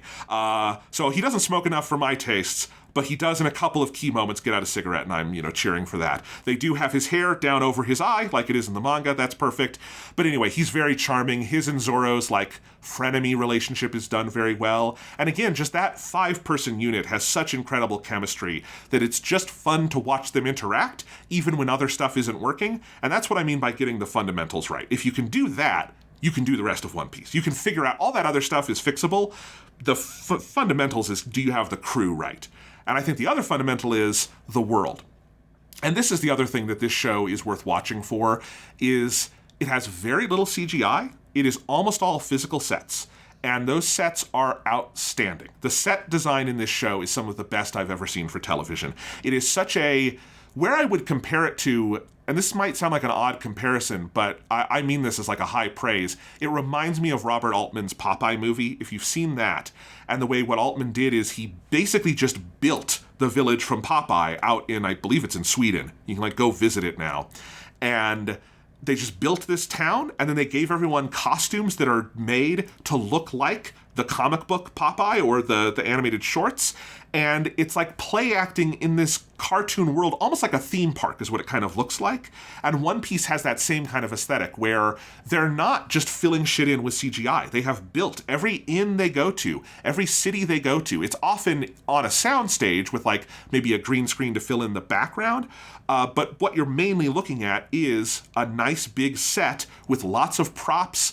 And it's like, it's the kind of stuff where you want to like pause and look around the image and all the stuff on there. When you get the Going Merry, their ship, it looks phenomenal. It's a real ship that they built, and it looks cool, and the interior of it is awesome, and all of that stuff. When you get to Baratier, it's perfect. They built the big, seafaring, restaurant, all of that stuff. When you get to Whiskey Peak, it's a town. Anywhere you go, they've built this stuff out, and it looks so cool. And alongside that, you get just the most wonderful costume design and makeup and stuff, because everyone's wearing really cool costumes.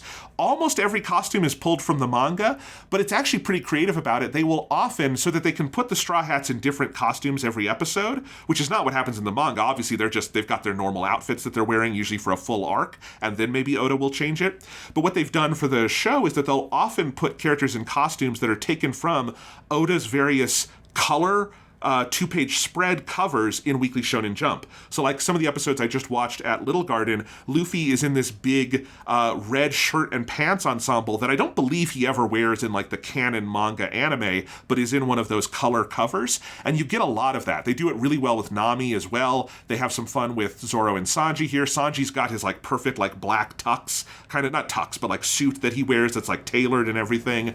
And so the costumes are just fabulous. Usopp gets his like little goggles and everything. And then for all the characters who have weird hair and stuff, they don't fucking blink. They don't blink. They give them the hair. You meet Mr. 3 in the Little Garden stuff, and he's got the 3 braided into his hair just standing up. You meet Igaram in Whiskey Peak, and he's got the big fucking curls. Everybody just has like the comic accurate hair, and it's less ridiculous than I've seen it elsewhere. They manage, and I think it's because it's part of a complete mise-en-scène with the sets and the costumes and everything else, that it doesn't feel as silly as you see in some other versions of this in like live-action adaptations of anime. It just feels like this is the world, and it's so much fun. And then so I think all those foundational elements are outstanding. The music is also really good. It's got an original score that is really good on its own terms, but also will bring in some anime tracks at key moments. It does have an instrumental version of We Are, the anime theme song, that is really good. And in season 2, they start doing some big original songs that are awesome. For the Whiskey Peak episode, they partnered with Leo P, the famous saxophone player who's like gone viral online, and he does this giant sax solo song called Whiskey Peak Saloon that you should go find on Spotify because it's fucking rips. It's so good. And so that's a big song number in the episode. So all of that is great. Again, I think that first season, I think it makes some narrative choices that are very smart, like they move up the character Garp, who is Luffy's grandpa, who is an admiral in the Marines. You don't meet him until much, much later in the manga, after you meet like Frankie and all of those characters. But they've moved him up to season 1, taken the Kobe character who's in the early One Piece stuff, and had that be like a through line through the season, is Garp and Kobe chasing the Straw Hats. I think that's a smart choice. I don't think the choice to try to turn Arlong into like a season-long villain the way they do is as smart, and I don't know if Arlong particularly works the way they do it. There's some choices there in like very heavily coding the fishmen as black that I'm not 100% on board with, because of the Fishman story in One Piece is a racial allegory.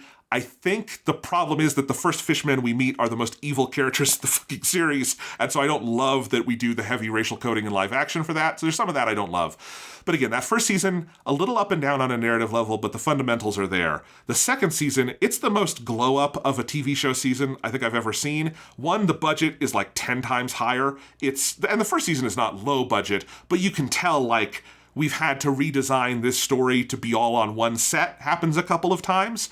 And in season 2, there's none of those restrictions. Like when they do the going up reverse mountain, which is how they get onto the Grand Line, where it's basically the ship has to go up this mountainside on a river and then fall down. That is like a really impressive effect sequence. And then every episode has a lot of great stuff. That's also the episode where you get Laboon, the whale, and they obviously have to realize him with CGI, but it's really, really well done. And moreover, season 2 takes all those fundamentals and gets the narrative packaging around them exactly right. Part of this is that the manga just levels up at this point anyway. This is where you get the Baroque work stuff, and they have, I kind of expected they would skip a lot of this and just go right into Alabasta, but they've really made season 2 the Baroque work season, which is the assassins who lead into the Alabasta stuff. And it's a bunch of my favorite stuff in the manga is in this stretch. And they've done it all. They've done Laboon, and they've done Whiskey Peak, and they've done Little Garden, and they're going to do Chopper's backstory and all of that stuff. And that's a really strong set of stories. It gives you kind of a natural season-long arc in that you've got the Baroque Works people chasing the Straw Hats, but also you've just got the crew experiencing, this is when you finally get to like One Piece where they're going from island to island and fighting crazy enemies and stuff, and all of that stuff is done incredibly well. They also figure out how to tell these stories as hour-long episodes that feel really well paced and structured. So like the Laboon episode has a shape that allows them to also tell a story about Luffy and his anxieties about having a crew and what he would do if he lost them. And you get to Whiskey Peak, and they're able to tell this story about Zoro being a little depressed because he lost that duel with Mihawk, but oh boy, now I get to fight 100 bounty hunters and I'm gonna fuck their shit up. And so Zoro gets a story. And they're like, and Usopp then in Little Garden has his story. And so they're really good about making these episodes feel like episodes.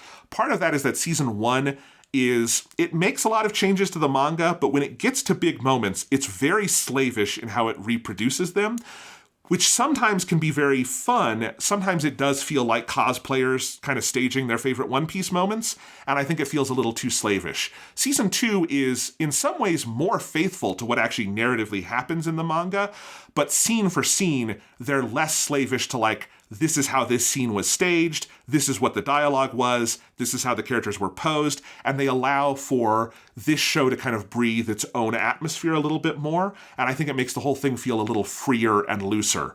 So I'm super duper impressed by it. I had no faith in a live action One Piece. I was so resistant to it that even after seeing that first episode and going, this is pretty good, I didn't watch any. I finally watched it. It's absolutely worth watching. It's really, really strong stuff. The only live-action anime adaptation I would put in the same tier as this is Speed Racer by the Wachowskis, and Speed Racer is kind of its own thing because I also don't know if you can fairly call that a live-action movie for all sorts of reasons. But One Piece is like super live-action. It very much plays in the same zone for me as like Robert Altman's Popeye, where like they are playing with cartoon ideas in a live-action setting in a way that is fulsome and enthusiastic and creative. And I'm super impressed by it. And, you know, it's also had the knock-on effect of One Piece in the 2000s and 2010s never had the popularity in the US that its like colleagues did. Like Naruto and Bleach and all the other Shonen Jump titles from that era got much bigger here than One Piece did. part of that is because One Piece was introduced to the US through the worst dub in the history of dubs, that 4Kids dub, right? And so that really held One Piece back. It's still the only full episode of One Piece I've ever seen was an episode of the 4Kids dub Great. I watched on live TV. Yeah. So, like, that held One Piece back, and I think now we're in a moment where One Piece has absolutely become as big in the United States as anything else. It's huge here. And part of that is the Netflix show, I think, has done a lot to, like, get people on board with this property and get them interested in other stuff. And because the show is so loving towards its source material, it makes you want to go engage with the original stuff. And I think that's something else that I really value about it. It is not trying to be a replacement. It is trying to be a fun, alternate staging of the story. And I think it plays into the larger project of the show really, really beautifully. And I'm just super impressed by it.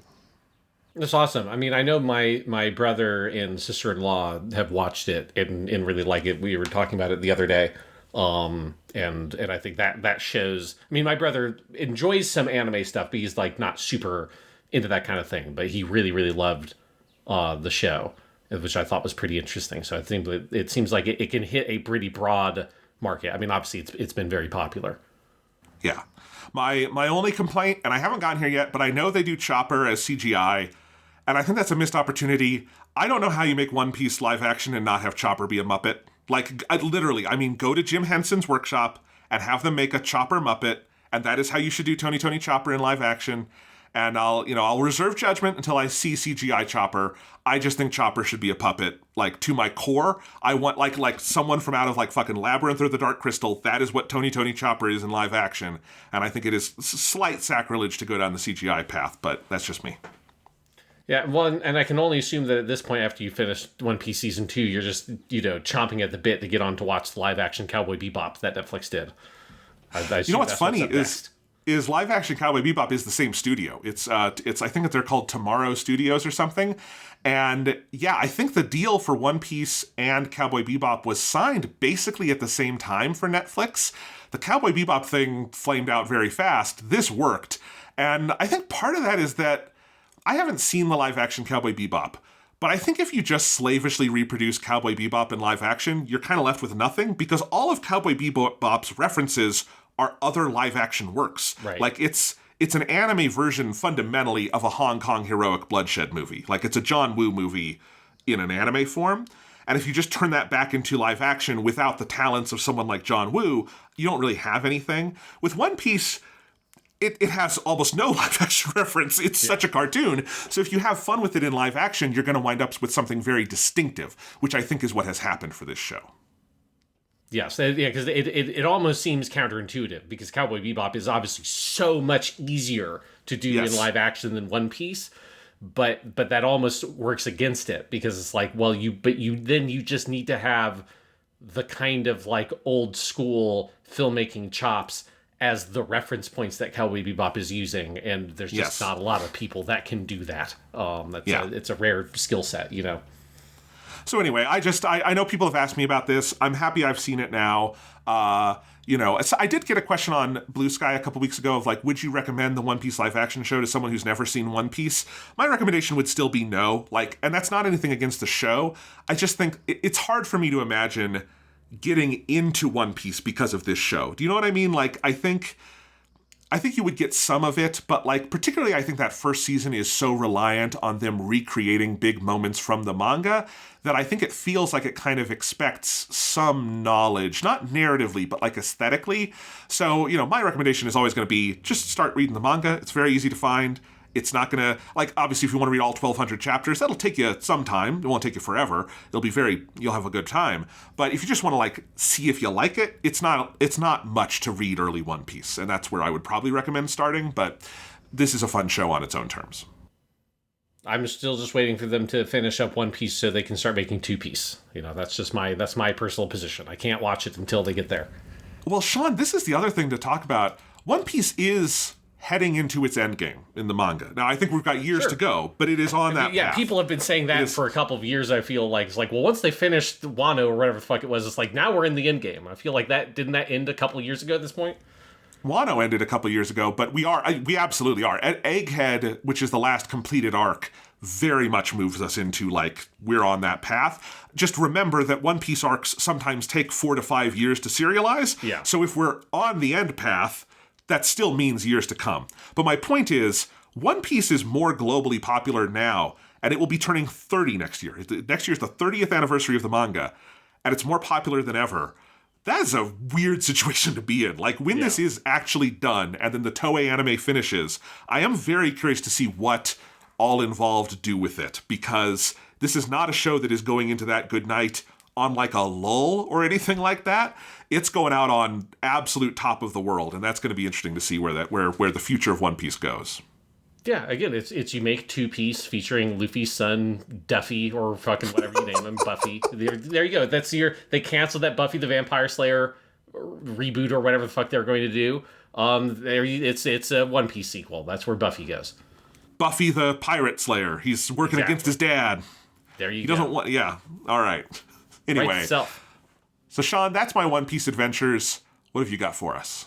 Well, we're talking about some anime shit. Let me talk about some anime stuff here. I've got an anime recommendation to make for people of a show that just recently finished. The last episode was March 29th, so it was from the winter season of anime. It is called An English Journal with Witch. The Japanese title is Ikokiniki. Now, that is a very deceptive title. It's like an impossible title to translate or to understand if you don't watch the show. It is not like a magic show. It is not supernatural. There are not actual witches in it. It is a very, very grounded human drama, but it is a fucking fantastic show. It's just a 13-episode season. You can get it on Crunchyroll in English, with English subtitles and everything. It is basically about, shortly before the beginning of the first episode, one of the main characters, Asa, who is a high school-age girl, her parents are killed in a car crash, and at the sort of... I guess not the funeral, before the funeral, when she's at the morgue, I guess, to identify the bodies, she meets, basically for the first time as an adult person, her aunt, which is the other main character, Aunt Makio. Makio is this very eccentric woman who is a novelist, who is kind of estranged from her family. She hadn't seen Asa since Asa was a baby, and she hates her sister, or hated her sister, and wanted to have nothing to do with her sister, Asa's mom. And so, but when Makio meets Asa again at the morgue, and then shortly after at the funeral, Makio makes the choice to sort of take Asa in and effectively adopt her, become her legal guardian, and Asa starts living with her. So it's this show that is the setup. That's basically the first episode. And it's this really, really brilliant show about grief and about human relationships, where it is a very thoughtful, very real meditation on grief from the perspective of Asa, who is this young person who has lost her parents. And it goes through, that's sort of the idea of like the stages of grief, but this sense of like, how does she cope with and grapple with the reality that everything in her life has changed and she does not have her parents anymore, that they are gone. It's, she goes through several episodes before that realization really hits her. She starts becoming very like angry and upset at school and starts acting out like as a teacher who has had to, deal with or interact with or help kids in situations not too dissimilar to this. Like, it is so well observed and so well depicted what that character goes through, the stages and kind of elements of how she grapples with that kind of new reality she lives in, paired with the Makio character, her aunt, who is this sort of eccentric, bizarre kind of novelist who's not exactly like a shut-in or anything, but someone who really struggles with regular kind of human relationships and living a kind of quote-unquote normal adult life. And she is someone who has these like brilliant, amazing insights into people in the world, but also she's so awkward in how she interacts with people. She's this person who is like deeply principled in these really powerful ways, but also is so different than normal people that she really has a hard time kind of understanding or reaching out to Asa and connecting to her in certain ways. And so seeing this woman who did not want to be a sort of mother or a mother figure, someone who is so away from that world, but finding herself compelled to try to take care of this kid and having her struggle with that reality is really fascinating. So you have these kind of two prongs of this show, the adolescent protagonist Asa and then the adult protagonist Makio, and their relationship as it develops, and then kind of they have their own kind of stories that they face in their world. With Makio has this kind of like ex-boyfriend that's still in her life as a friend, and this very kind of awkward, difficult relationship. And then also has everything going on at school and her struggling with going to this new school and all this stuff. One of the things that really ties this show together is that the acting is just ridiculously good. And when I say the name of the actor who plays Makio, is probably going to tell people why I decided to watch the show in the first place, which is Makio, the eccentric novelist, is voiced by Sawashiro Miyuki, my favorite actress. And so I saw that description. I'm like, oh, it's a really grounded, very well-liked, like this is a show that had gotten really good reviews, and the main character is voiced by Sawashiro Miyuki. Of course I'm going to watch it.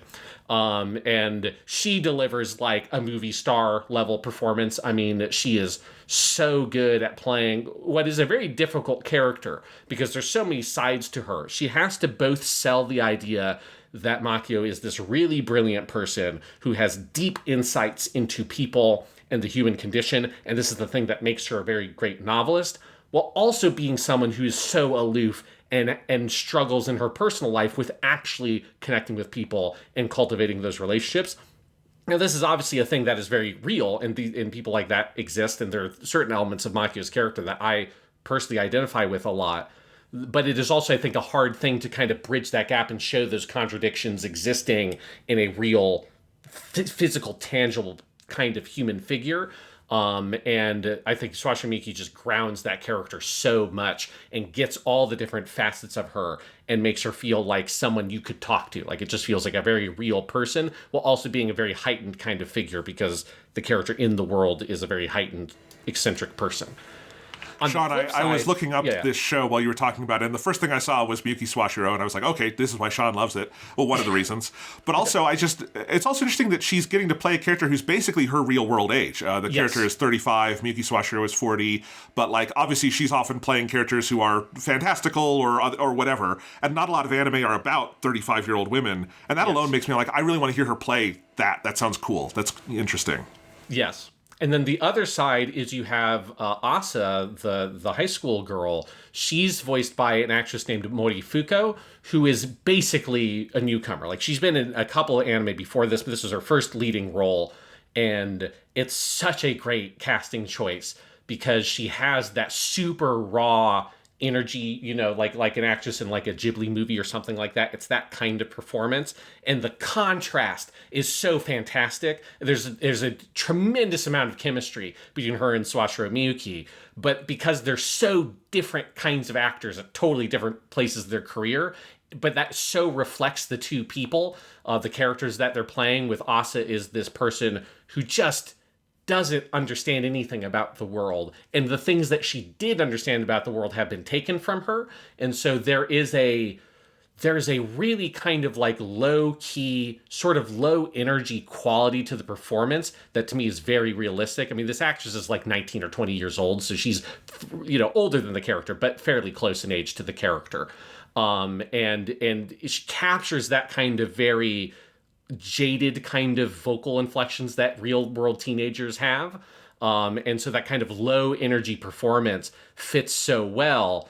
And then, you know, coupled with Sawashiro Miyuki playing Makio, who is this much more confident performance with this really full voice that's so striking, you know, and it's like, it fits the character of Makio so well because everything that character says is something you sit up and pay attention to because she is delivering kind of unintentionally these little like nuggets of wisdom. Like, one thing I love about their relationship that is so true in real life that you don't realize until you yourself are an adult interacting with young people is that you don't ever realize what are the things that you are saying that's something that this young person is going to listen to and it's going to affect or change them in some way. And you might think like, oh, I said this really great thing and I really connected with them. It's something they're going to forget in a second.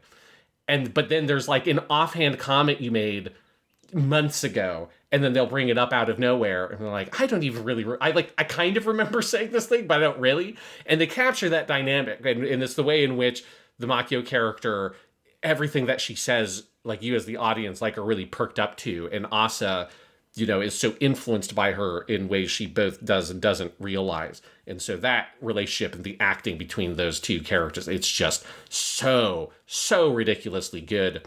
And then the thing on top of it is that the production of the show is absolutely excellent. It's by a anime company called Shuka, who have done some really good stuff. They're a smaller company, where the main thing they have made is a lot of the stuff directed by a director named Omori Takahiro, who did like Do Da Da Da Da, which is a great, very weird show. The big thing that would be a connection to this show is Natsume's Book of Friends, or Natsume Yujincho, which is a long-running show that predates the founding of the studio, but got moved to the studio when the director founded it.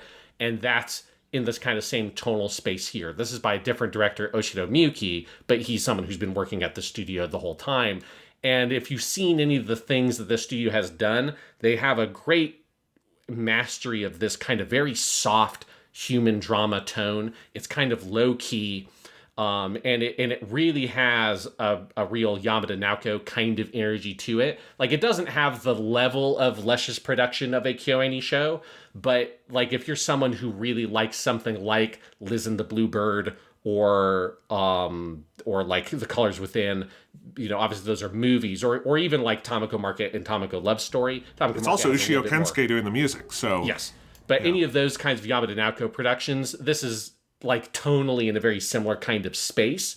And yes, and Ushio Kensuke, the composer who's done a lot of Yamada Naoko's stuff, is also the composer here, and the music is phenomenal. And I think this show just does a great job of making really strong individual episodes that have a really powerful backbone. Like, some episodes, particularly early on, have a kind of fractured chronology, like the first episode does, where there's like 3 or 4 kind of storylines happening, and you very suddenly jump from one to the next, back and forward in time, which reflects the kind of Asa's experience, where she's so disassociated from what's happening that like she's kind of connecting different moments of time together in strange ways. And there's a lot of stuff like that where there's a real attention to how do you structure individual episodes in a really artful, powerful way. This is all based on a manga that has finished. The manga has 11 volumes. This certainly, I'm sure the show did not finish the whole manga. In fact, I know because I kind of looked up because I was curious. I want to say the comments I saw said it adapted up to volumes 5 or 6, but it is a complete story within the season. Like, clearly they could do more. These characters are still around. There's a lot of growth to do, but it more or less covers Asa's first year in high school. And so there's a really nice, if they never make more of it, I would like if they made more, but if they never do, it's a very satisfying season that could stand totally on its own. The manga it's based on is written by a woman, Yamashita Tomoko, and you can really feel that like this is something that it feels, I have no idea if that person has had any of these real world experiences, but it feels like there are so many like personal elements there. And it is a show that very much has a female perspective and a female point of view. Like, one great example with Makio is it's just the kind of thing that you don't often see in a lot of media, particularly in anime, which is often focused at a more male demographic. There's an episode where Makio goes to a cafe with her kind of ex-boyfriend that she's kind of getting back together with a little bit because he's helping out with taking care of this kid and like help kind of bring food to the house and stuff like that, because Makio just does not know what the fuck to do with to like try to raise this teenager. But they are at a cafe and Makio starts having these like, these intense, passionate kind of sexual feelings towards this guy, and you get these moments from her POV where she's looking at like his wrist as he's reaching out to pick up a cup of coffee, or he gets up and she looks at his like shoulders in this very eroticized way. And the way it sexualizes this guy who is like a relatively normal, he's a nice looking dude. He's not like meant to be like an Adonis or whatever, but the very like real adult sexuality that's presented there. And then they have this very erotically charged conversation at night on a bench afterwards in like a park where they're sitting next to each other. The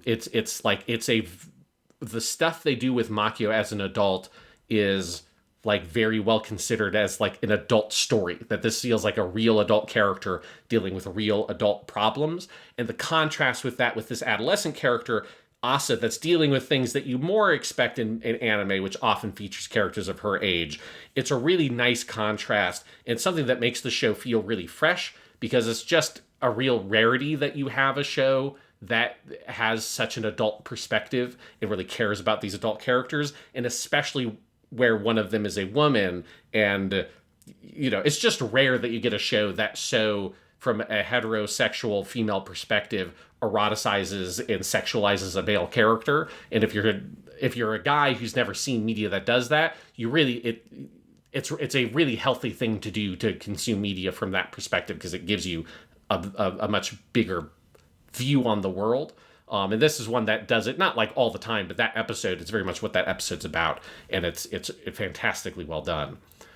So it's just a fantastic show. And just to hit on the title, because it is a weird title for the show. One, the English title, Journal with Witch, is not a translation, really, the Japanese title. The Japanese title means something more like Diary of a Foreign Country.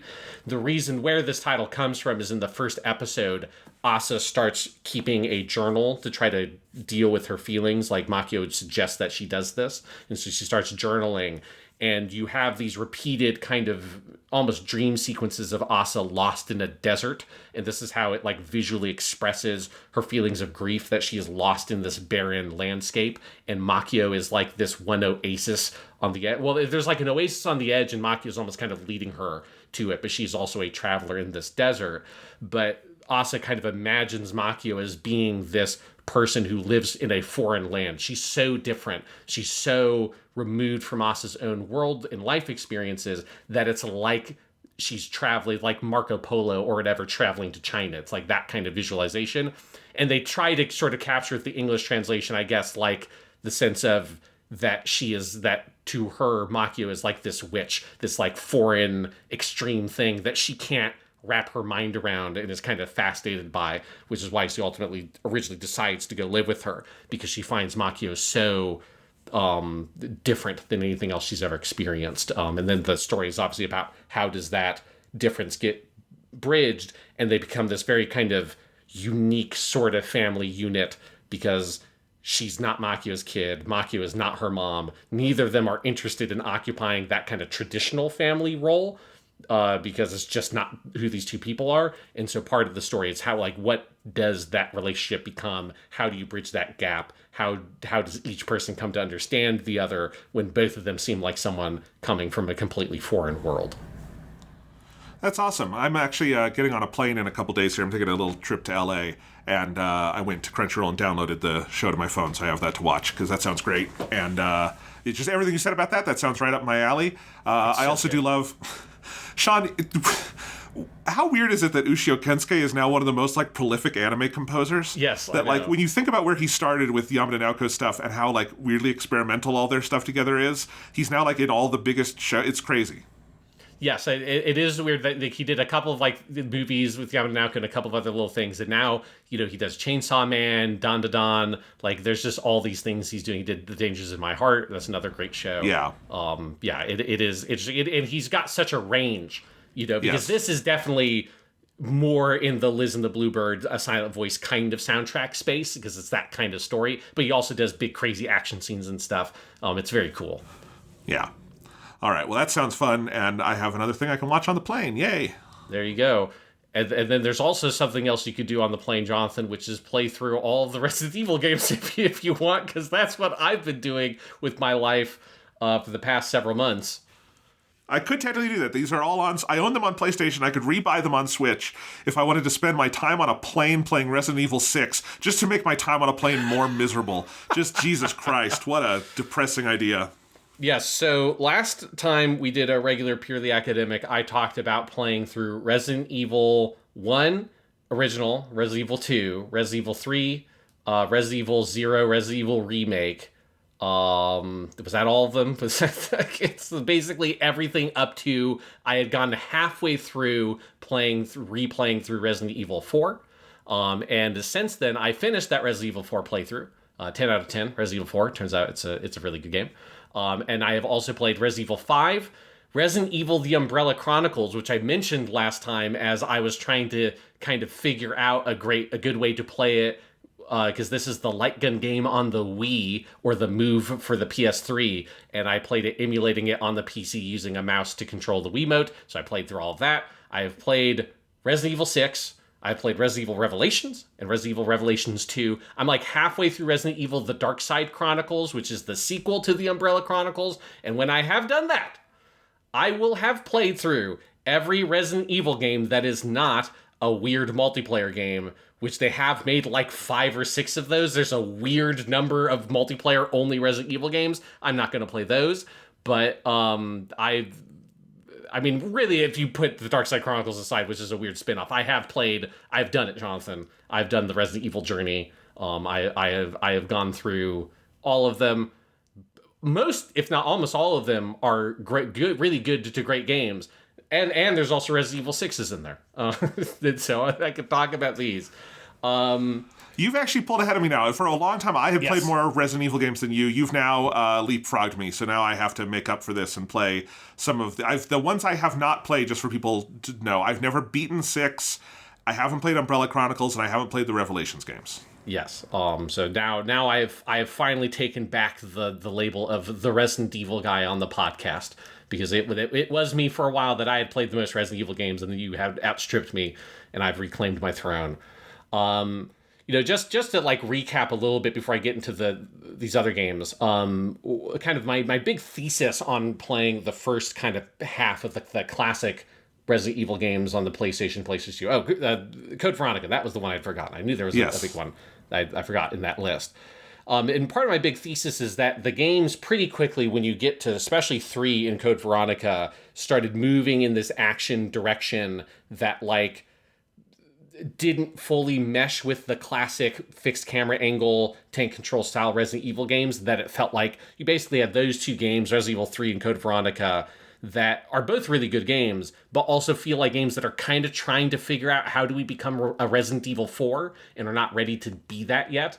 And so Resident Evil 4 is this like kind of crazy inflection point in the franchise where, it's still got a lot of the horror DNA in there, but it transforms into this big kind of action game franchise. And then very quickly, it kind of spins out of control. And then we'll get to with the Revelations games are kind of like a bridge to the modern Resident Evil games with 7 that kind of resets the tone back to a more kind of classic version. But Resident Evil 5, this one it's such a fascinating game.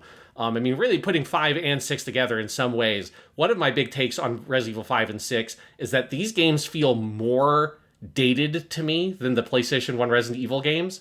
That might be because I lived through the era of video games that Resident Evil 5 and 6 were made, and Resident Evil is like, the original Resident Evil is before my time, so I didn't own a PlayStation 1, and I was too young to play. I was like 4 or whatever when Resident Evil 1 came out. So to me, those games feel like they're from kind of a different era entirely, whereas 5 and 6 are just, they so exemplify the eras in which those games were made, which is when I was in high school, and I played all the games that they're referencing, and so they feel painfully dated from my perspective. The yellow piss filter on Resident Evil 5 it's like visceral. It's like, it's uncomfortable. It's like, oh, this is like high school. This is Xbox 360. Yes. This is this period where games just were yellow and mud colored. And like that game has other things going for it, but it is something hard to go back to that aesthetic where it's like, there was this period where games looked bad in that specific way, Yeah, it's like just the menus are so like, oh my God, it's first half. This is a first half Xbox 360 where it's like, we've moved to HD consoles, but we haven't figured out how menus should work at an HD resolution. It's got that kind of problem. But the big thing with Resident Evil 5 is that it is that kind of co-op experience where I think it's easy to forget now, but like that, there was just so many games like that in that era. And I played a shit ton of them, because obviously you have like Gears of War, but you also had games like Army of Two. You had stuff like Splinter Cell Conviction, which had a single player campaign, but also had a very fully featured co-op campaign. There's a big push in the AAA space to have these like really heavily co-op first kind of experiences that you could play single player, but it was like, but you're always going to have an AI person with you. There's going to be specific mechanics like down and out and stuff like that that only really make sense in a co-op situation. And Resident Evil 5 is one of those. And to its credit, I think it kind of is the best one of those. As someone who played it that way originally in high school when it came out, it is, I think, the most creative of those games, and with the kinds of scenarios it builds for co-op, the way it uses both players in interesting ways, things like the shared inventory and kind of dynamically deciding roles between the two players about like, well, you all can't have all the guns. So it's like, I'll have a shotgun and a pistol, you have a machine gun and a sniper rifle or whatever. And I think as a co-op game, Resident Evil 5, absolutely brilliant. This is the first time I've played it through purely single player, and I still think it's a pretty good game.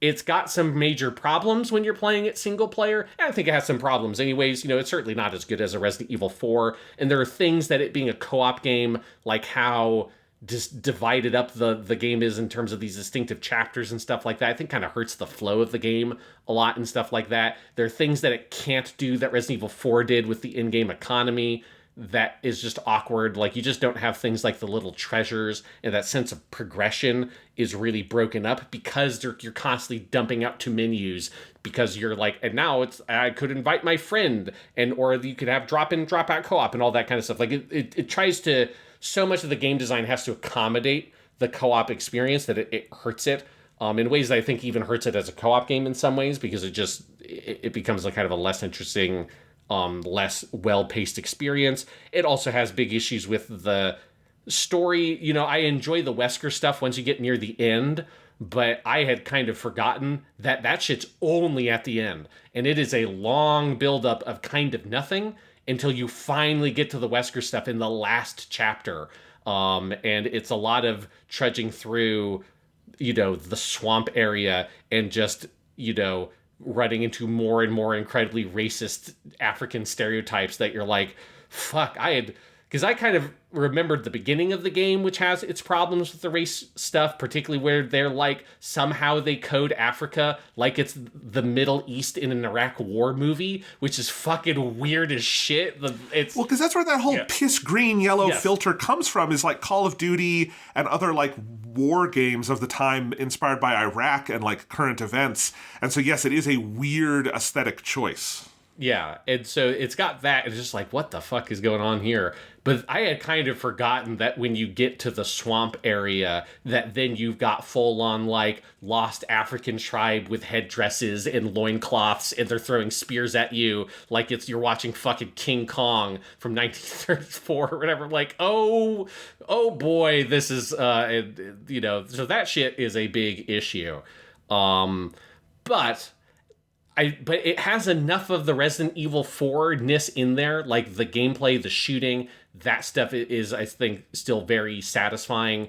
You know, like because I want to say that this was a thing they changed in like the re-release or something, because my memory was that Resident Evil 5 just controlled like Resident Evil 4, but the version that the gold edition or whatever, the thing that you buy on modern consoles, defaults to this like mode E control scheme or whatever. There's like 5 control schemes that allows you to strafe, and I was like, this feels fucking wrong. And so I turned it to Resident Evil 4 controls more or less immediately, and played it that way, because it just feels so weird and kind of hacked in that you can strafe and stuff like that.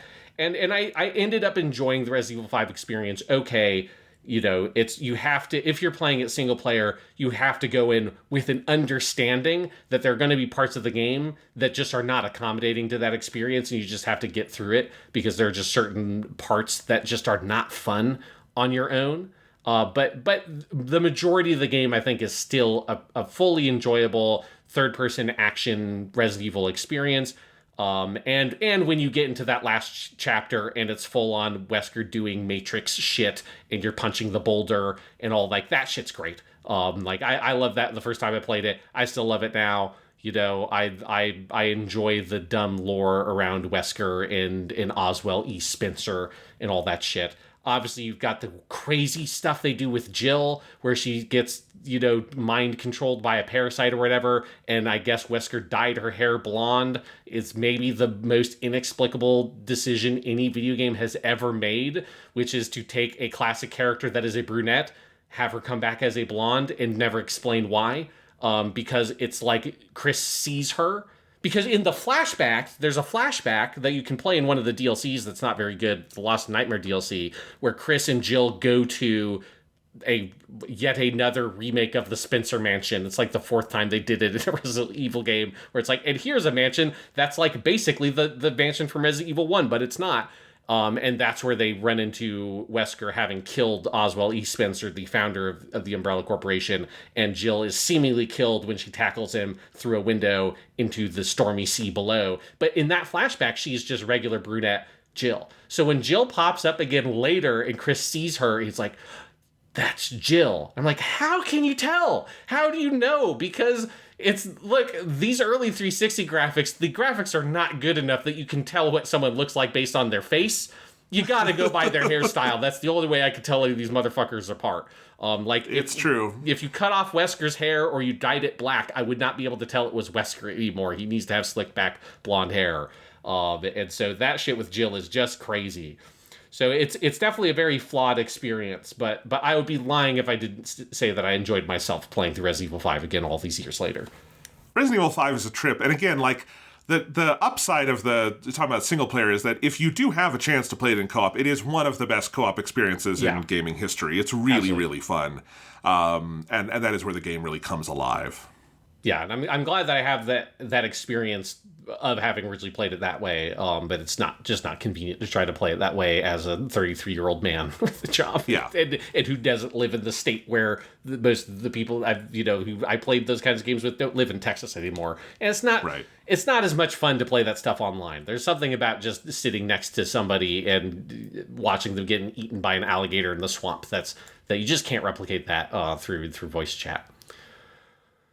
But then let's get through some of these other Resident Evil games. Resident Evil: The Umbrella Chronicles. I don't have a huge amount to say about this, other than it is a pretty interesting game. It's not a game that I think like anybody needs to go jump through the hoops to play it. Whether it's I'm going to find an old Wii version and plug my Wii in, or it's I'm going to set up the emulator. But in my mad Resident Evil disease or whatever I had, that's like I want to play all these games. I wanted to check it out.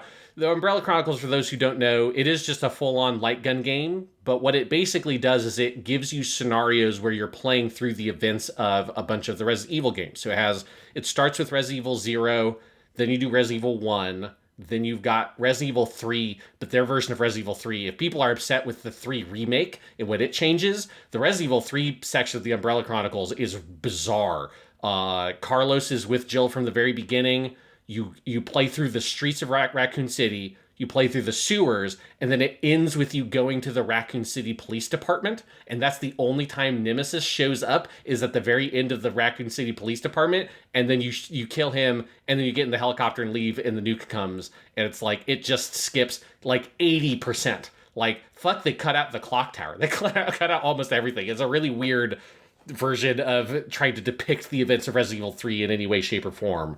And then it's got a couple of kind of bonus scenarios that are pretty interesting. So like there's a scenario where you play from Rebecca Chambers' perspective post Resident Evil 0, but pre Resident Evil 1. So it's like her in the mansion before she's met Chris, and it's how you get the tale of how I want to say his name is Richard, gets bit by the snake and he gets poisoned. And that's where the state in which you find him when you play through Resident Evil 1. So it's kind of like, how do you get to that point of that story? You've got a bonus scenario that is a pretty cool one where it's Ada post Resident Evil 2 escaping from Raccoon City. So she's like wounded from the end of Resident Evil 2, and it's how she escapes. And it tells the gripping tale of how did Ada Wong get her cool Batman grappling hook. If you need to see that piece of lore get filled in, this is the game that fills that in.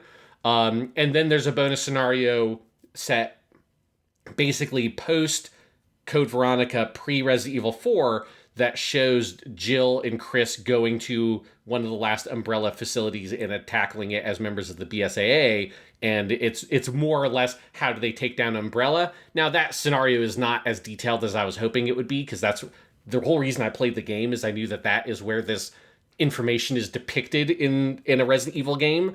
Because, again, for those who don't remember or haven't played some of these, the whole saga of Resident Evil is all about, like, how do we take down Umbrella? And then and there's like 3 or 4 Resident Evil games which end with, and now let's go take out Umbrella. And then it just time jumps to Resident Evil 4, and Umbrella dissolved as a company in between that and Code Veronica. And you're like, oh, I guess it just happened off screen.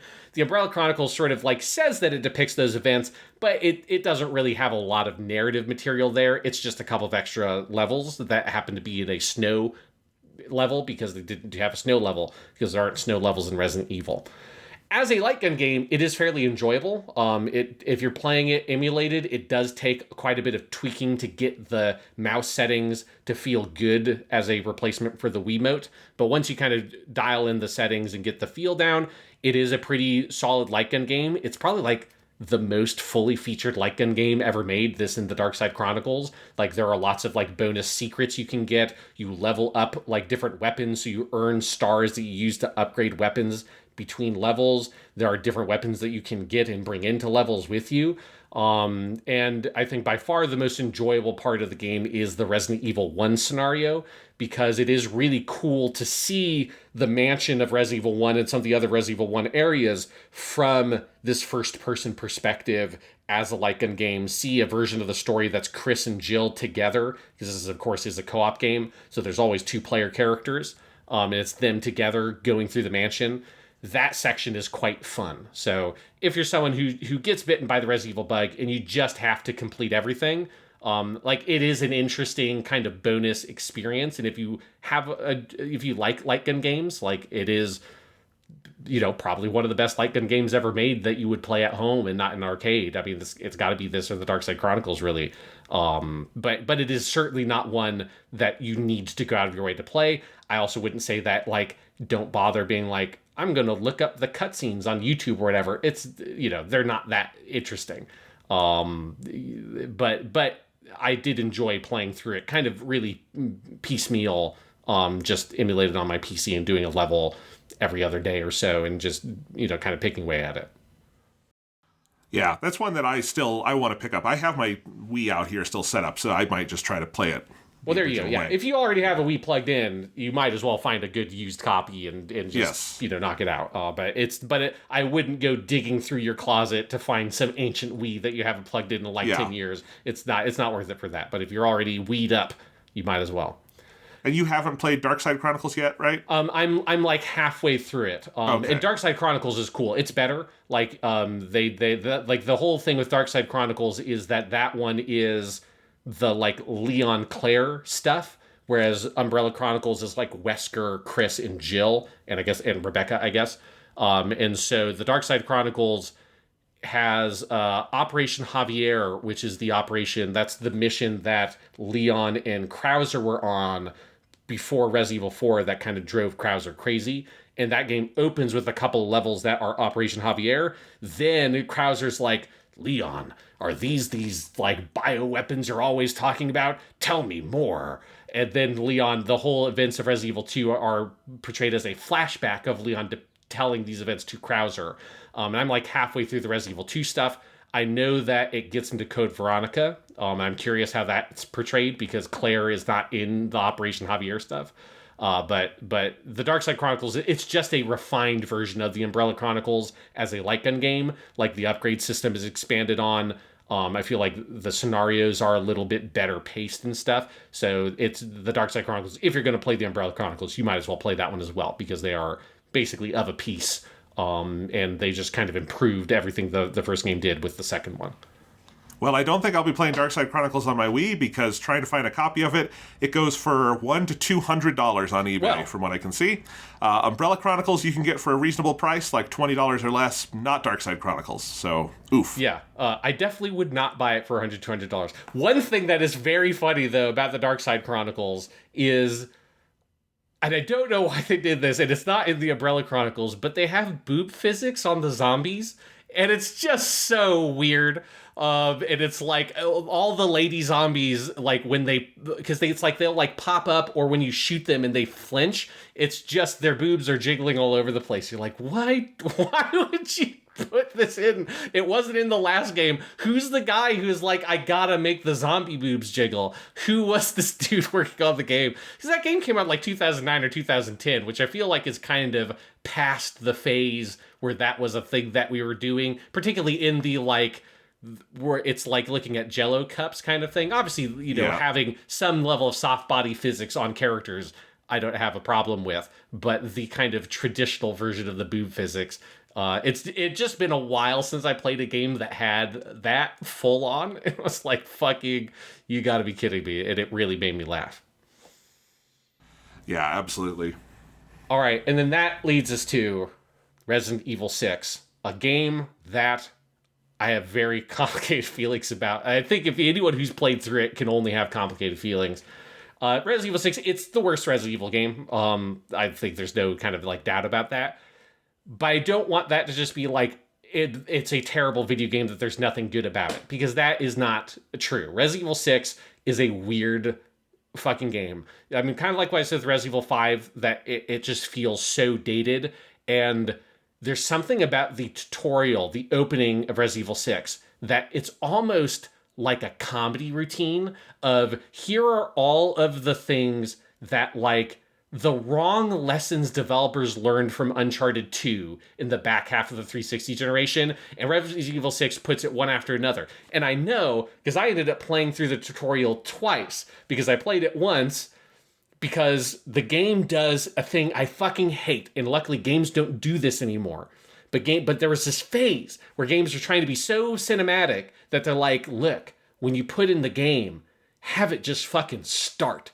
Like, it just go. There's no press start button, nothing. It just goes. And so as soon as you boot up the game, it just, if you don't have a save file, it just goes into the tutorial. And it does not let you go to a menu first, which is a problem if you are, one, somebody who plays with inverted controls like I do, and two, someone who is like, I would be kind of interested in playing this game with the Japanese audio, because Resident Evil 6 is the first Resident Evil game that did all of the Japanese voices. That's where basically the majority of the Resident Evil Japanese cast was cast for this game. And I've enjoyed a lot of the Resident Evil games with the Japanese cast. It's like, I'd be interested in this, but I couldn't tell whether or not it had the Japanese cast, because it couldn't go to a fucking menu until you basically beat the first level. And then I was very disappointed to find that it did not have the Japanese voices in the English version. It had a bunch of other, English, Spanish, and French, and all those. But then I had this thought, I could just get the Japanese version of the game. Because I've had on my account for a while, like basically $10 or so worth of PlayStation Network money on my Japanese PSN account. And so I loaded up my Japanese PSN account. There just happened to be, in the wake of Resident Evil 9, a sale for Biohazard 6, I guess I should call it. And I just, honestly, I wasn't like fully committed to, I'm going to just buy the Japanese version, because I wasn't sure how much money I had in that account. And so I thought when I pressed X on it, it was going to pull up my wallet and show me how much money I had. And at that point, I'd make the choice. It didn't do that. It just bought the game immediately. So it's like, well, I guess I had enough money in my account to buy it. And now I have Biohazard 6. So I did play through, not Resident Evil 6, but Biohazard 6 with the Japanese voices, which for me did make it much more tolerable, because I think the English voices are fine.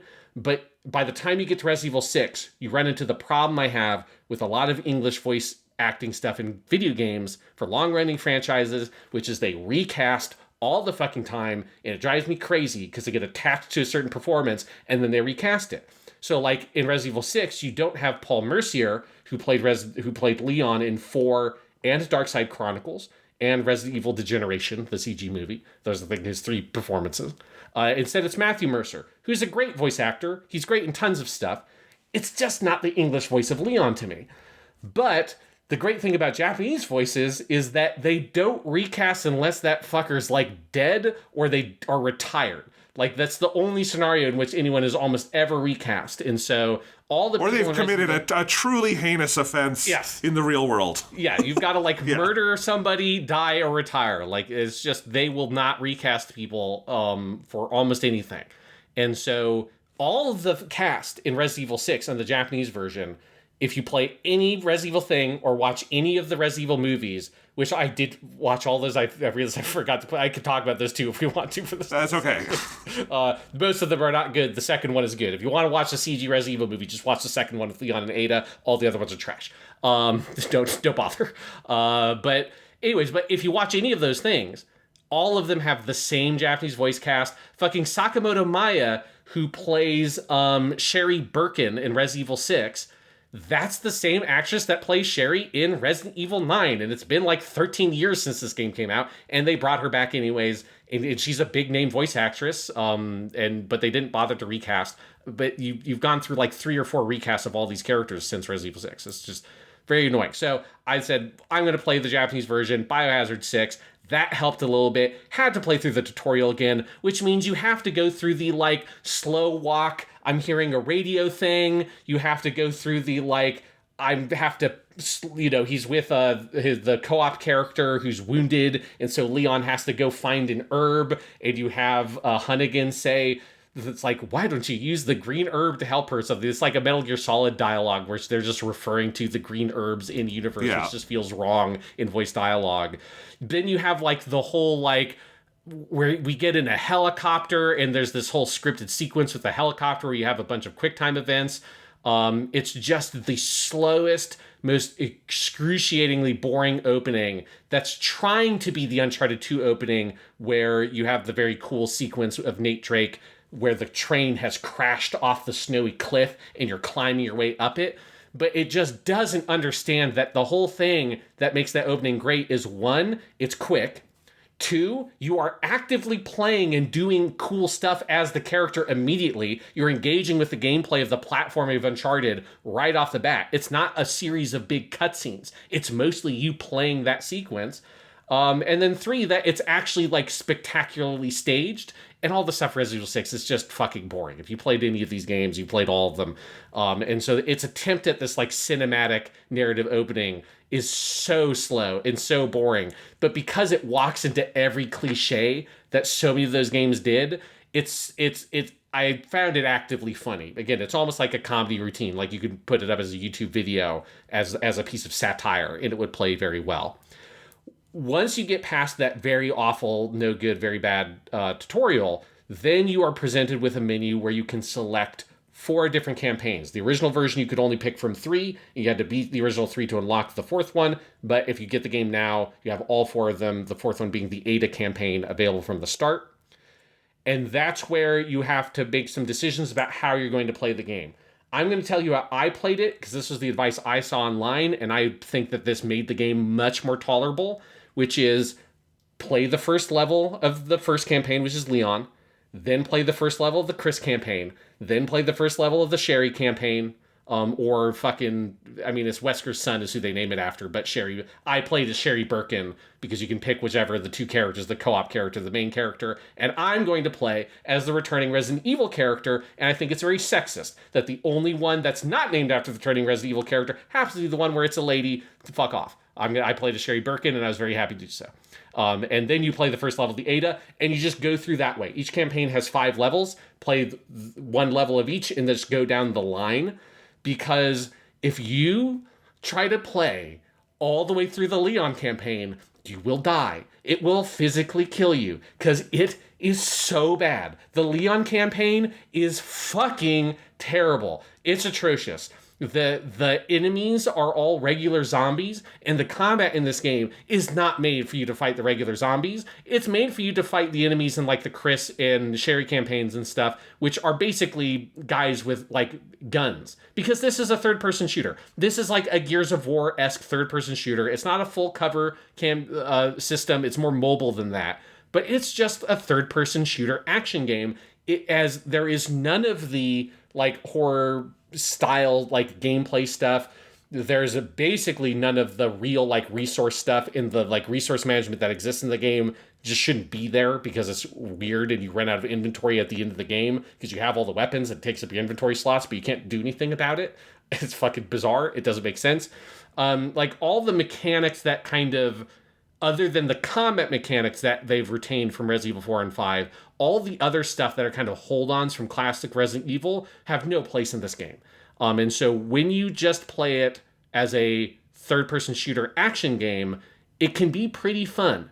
But not when you're playing the Leon campaign, because you're playing enemies, fighting enemies that suck, that have terrible hitboxes on their grabs, and they're not doing, like, it's just a game that's designed for you to fight enemies with guns, not designed to fight enemies that are, like, shambling zombies. And so that doesn't work. The story for the Leon campaign is atrociously bad. It basically makes no... I mean, it's not that it makes no sense, it's that nothing happens meaningful in it. There's no, like, Leon doesn't have a character arc that he goes on. The partner character, I think her name's Carla. Carla's the villain. I don't remember her name. She's not a character. But the partner character you're with is just not a character. Her story doesn't really make sense because there's no good exposition. She basically is someone who's been manipulated by the villain to cause this awful zombie outbreak to happen that leads to the president of the United States of America getting shot by Leon because the president got infected. That's the opening of that's the first thing that happens is Leon has to shoot the president in the head. But they never really deal, like, that feels like that should be a much bigger deal, that Leon is kind of dealing with the grief of that, and this other lady is dealing with the fact that she led that to happen. But it's so excruciating of where it's like 3 levels of her being like, I will tell you why this has happened, how the president got infected, how I got involved with this, but we have to get to this cathedral first. And you're like, that seems like something that, why can't you just tell me now? And you play through the whole first level, and you end up on a bus to drive to the cathedral at the end of his first level, which is like an hour and a half long. All the levels in this game are an hour to an hour and a half, and they are atrociously long. It's way too long for a level. No level of video game should be longer than 45 fucking minutes. And at that, you're stretching it. It's like ridiculous how long the levels are. You're just begging for the level to end. You get on a bus to go to the cathedral. Then the bus crashes. So then you have to run up to the cathedral, and that takes you like an hour. Then once you get to the cathedral, she's like, oh no, we can't get to the room in the cathedral. That's the basement that I want to show you, to where I can tell you what the plot is and actually describe why any of this is happening and get the actual plot to start. Then it takes you like 30 minutes to open up the door of the cathedral to get to the labyrinth that the thing is that she wants to tell you about. Then you have to play like the whole hour-long labyrinth level to get to the end of the labyrinth before she tells you that the bad guy kidnapped my sister and threatened me.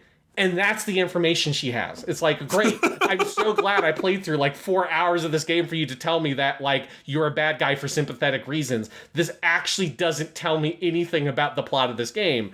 And then you end up in China because that's where all the actual plot is happening in everybody else's story.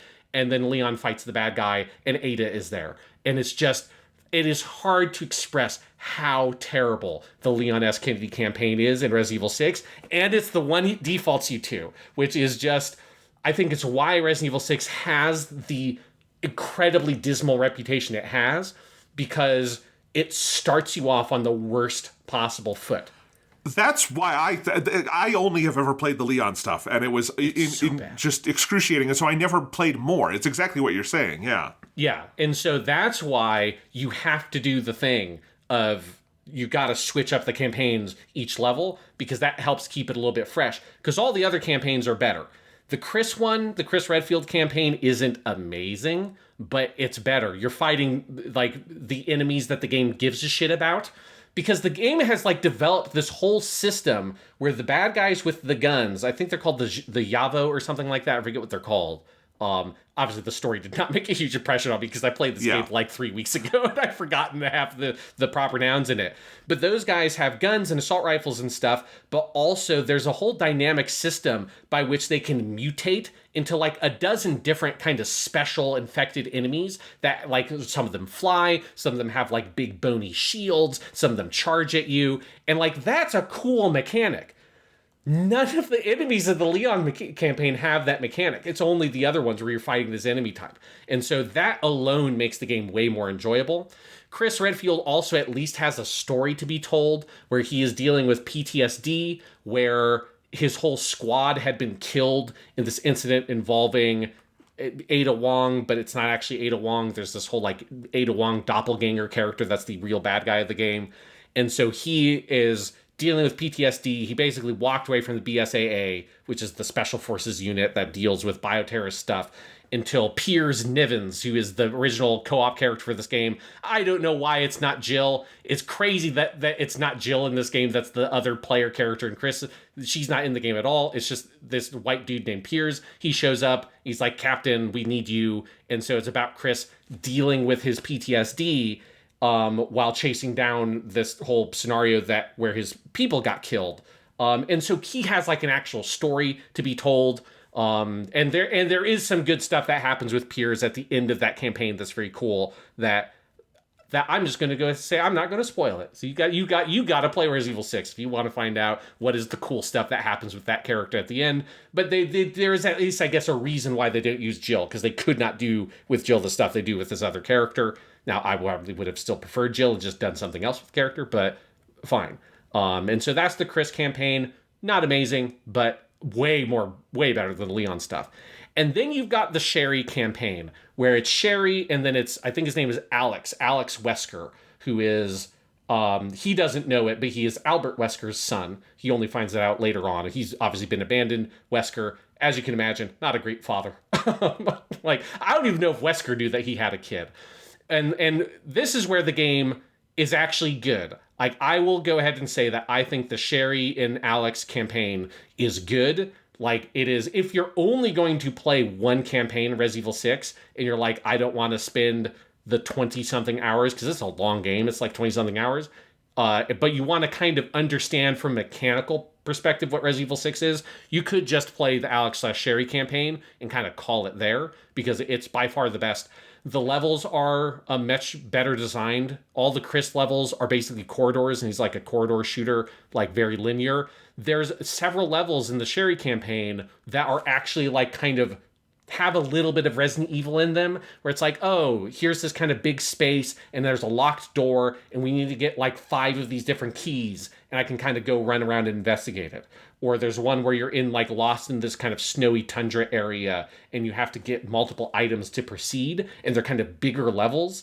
And so those are great. There's like a prison escape level that's really fun, where they've been imprisoned, they have to get out. And then the story is actually cool, where I think the relationship between Alex and Sherry is actually really compelling.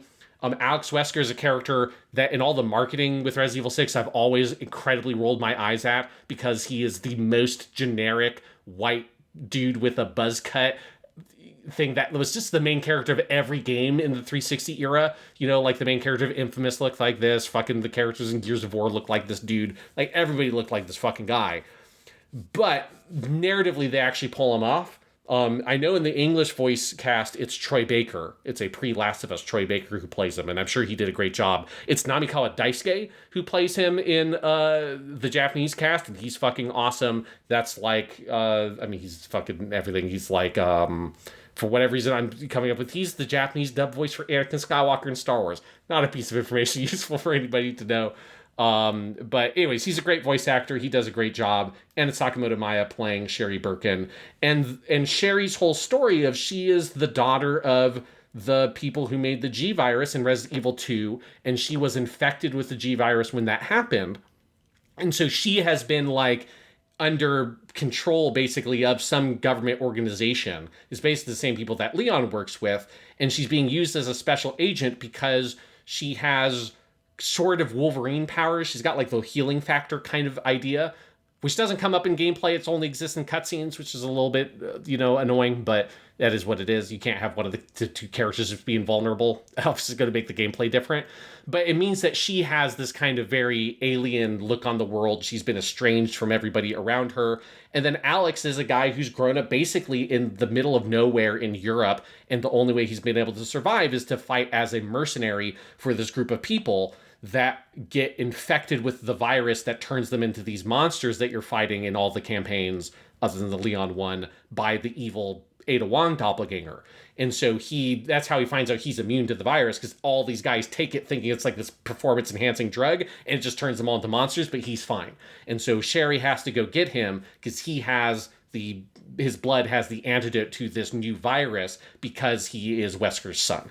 And that's like a solid premise for a story. The relationship between these two people as they grow closer together, and like Alex Wesker kind of discovering like kind of human, closeness and affection for the first time in his life, him dealing with the understanding that his father was this incredible villain that, threatened the whole world, him in confronting Chris Redfield, the guy who killed his father. There's like actually good narrative material there that is the thing the game puts its whole back and heart and soul into is just this one of the 4 campaigns.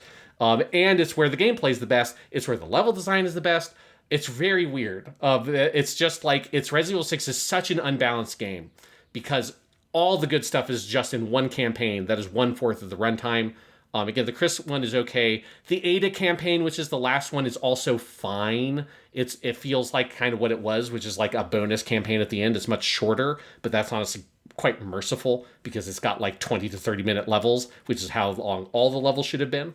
But it's also not really something to write home about. All the Ada Wong stuff narratively just kind of makes no sense. It expects you to read a bunch of like unlockable extra bonus files to actually know anything about the antagonists and what the Ada Wong side of it and who that doppelganger was. I only know it because I looked it up online because I'm not going to fucking go unlock these optional files to read a text thing on my game to find out who the villain was the whole time. So it doesn't know how to tell a story in that way. But I will hold on to, I think that Sherry Birkin, Alex Wesker campaign is good. The combat mechanics are good. The combat mechanics are fun. They're not amazing. There's some awkwardness there, but it is an interesting evolution of the combat from Resident Evil 4 and 5 that makes it more actiony, and the way you can mix the melee combat with the third-person shooting combat can be quite enjoyable. It's just most of the campaigns are not designed in a way to make use of the combat effectively. I know that Resident Evil 6 has a bit of a reputation as like a game that has like the only reason to play it is for the Mercenaries mode. I didn't really play much of the Mercenaries mode, but I can imagine that that's kind of true because I do think they came up with a very fun combat system. They just only use it effectively in one of the 4 campaigns, and that's pretty frustrating. So Resident Evil 6, not a good game. I will not call it a good game. Not a game that is as bad as its reputation implies. I guess this reputation is only accurate in specific chunks, and if you want to play it to go through the completionism of playing all the Resident Evil games, because you don't need to play Resident Evil 6, but if you want to, I think the only way to manage it is do one level of the campaigns at a time. You gotta suffer through some of the Leon stuff, but you can get to some decent video game stuff if you get past it. Nice. Well, that is good to know. Maybe this summer I will finally make the plunge. It's the only numbered one I haven't played. So yeah, and I imagine it's probably much better if you play it co-op. It's not as much of a co-op game as 5, but it is a co-op game, and so there's that.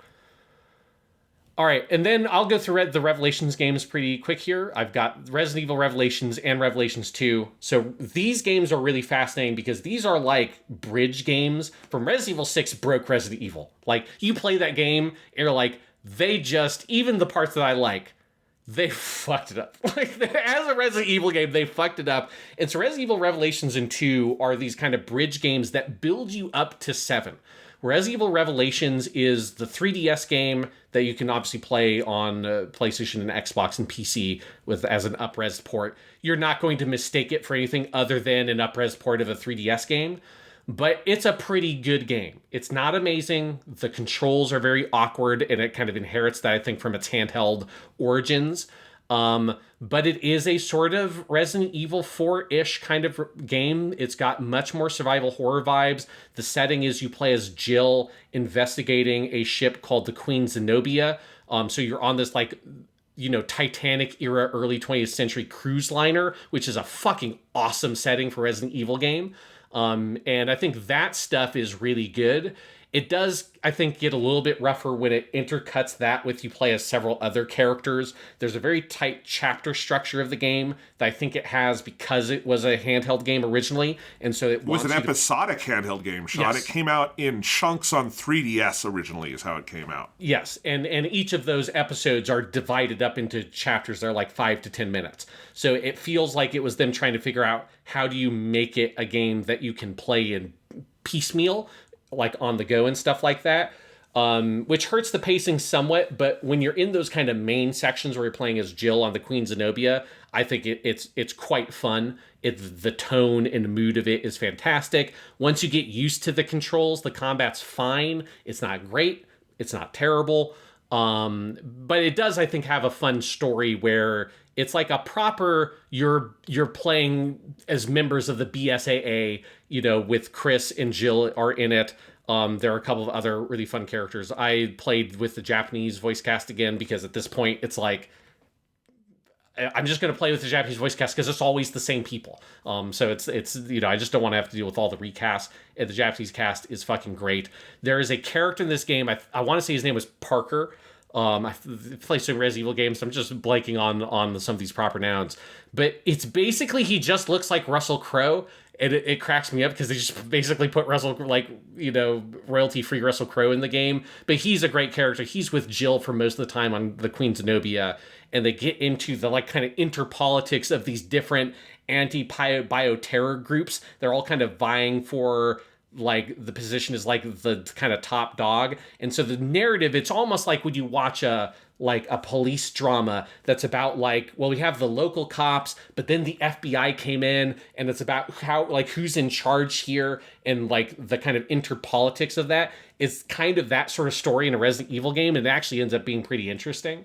So I think it's definitely, if you are a fan of Resident Evil, I think it's definitely worth the play. Jonathan, I think you in particular would like this one because I've always thought it looked great. Yeah. So yeah, I want to check it out. And I think you would enjoy, like I did, the charm of this was a 3DS game. If you're someone like me who's your favorite Metal Gear Solid game is Peace Walker. I was about to say, I knew you would like this because of the Peace Walker thing, yeah. Yeah, it's got that kind of energy to it. And so, that's there. And then also this game, just to make it clear when I say this, these games are the bridge games to the modern Resident Evil. This game was directed by Koshi Nakanishi, who was the director of Resident Evil 7. And you can see and 9, Requiem. Yeah, and 9 as well. But you can see let's try to get the horror back in there. Resident Evil Revelations 2, then, this game is, I think, pretty, I would say, substantially better than Revelations 1. I like Revelations 1 a lot, but it's a game that has some control issues and stuff like that. Revelations 2 is pretty interesting because it's the Resident Evil people played The Last of Us, and that's kind of what the game is. It's a game that is split protagonists. One half is Claire. This is another episodic game that was originally episodic on the Xbox 360 PS3. Obviously, if you just buy it now, you get the whole thing and get the PS4 version. And so each episode has a section where you play as Claire and Moira Burton, who is the daughter of Barry Burton, one of the characters from Resident Evil 1, who they end up being basically abducted on an island, or they get abducted and brought to an island that's like a prison island, which is hilarious to me that this is the second time that has happened to Claire Redfield in the 3 Resident Evil games she's mainlined. 2 of them are about her being abducted and brought to a prison island secretly, because this also happens at the beginning of Code Veronica. But she's on this crazy island where this is the game that I think introduces some of the kind of Saw-like tone that Resident Evil 7 has. This really has that in this crazy torture island that is managed by a mysterious character that is set up in Resident Evil 5 in some of the files of Resident Evil 5, and I will not say more than that. That sounds exciting. I like the Saw stuff a lot in Resident Evil 7, so yeah, that sounds cool. Yeah, and so it's them trying to kind of escape this crazy prison island. Then the second half of each episode jumps 6 months in the future, where Barry Burton comes to the island after all the shit has gone down because he doesn't know what has happened to his daughter. And so it's about him going through, and he meets this young girl, Natalia, who is like an 8-year-old girl who you also are dealing with in the Claire storyline, who was one of the prisoners that seems to have some kind of special power. And that's particularly where the Last of Us part comes in, because you're playing as this older guy who has this whole trauma related to his real daughter, and then he has this sort of adopted daughter figure he's bringing with him. And he's got, like, the way that Barry Burton looks in the game is so Joel from The Last of Us. It's just very funny. This is not, I think, a negative thing about the game. It's just you can see where the influence comes from quite clearly. And that structure, I think, works fantastically. The story is very compelling, where you're jumping between these two timelines and kind of piecing together what happened with Claire and Moira in the past. Like, where are they is a huge question that I think is, like, a really compelling one. And, like, how is Natalia involved in all of this, and kind of piecing that together, and how the two stories ultimately converge is really fun. And then in terms of gameplay, I think the gameplay is quite fun. It is a good kind of mix of, it's got enough of the kind of heavy, a little bit stiffness of what you kind of would have from a Resident Evil 4, but it moves to, like, I think the closest comparison to a modern Resident Evil game is the Remake 2, which this game was directed by Yasuhiro Ampo, who was the director for Resident Evil Remake 2. And I think you can see very clearly a lot of the gameplay ideas here get evolved. The kind of gameplay feel and stuff kind of becomes much more kind of refined in Remake 2. But it's got enough of that feel of that kind of heavy third-person survival horror game.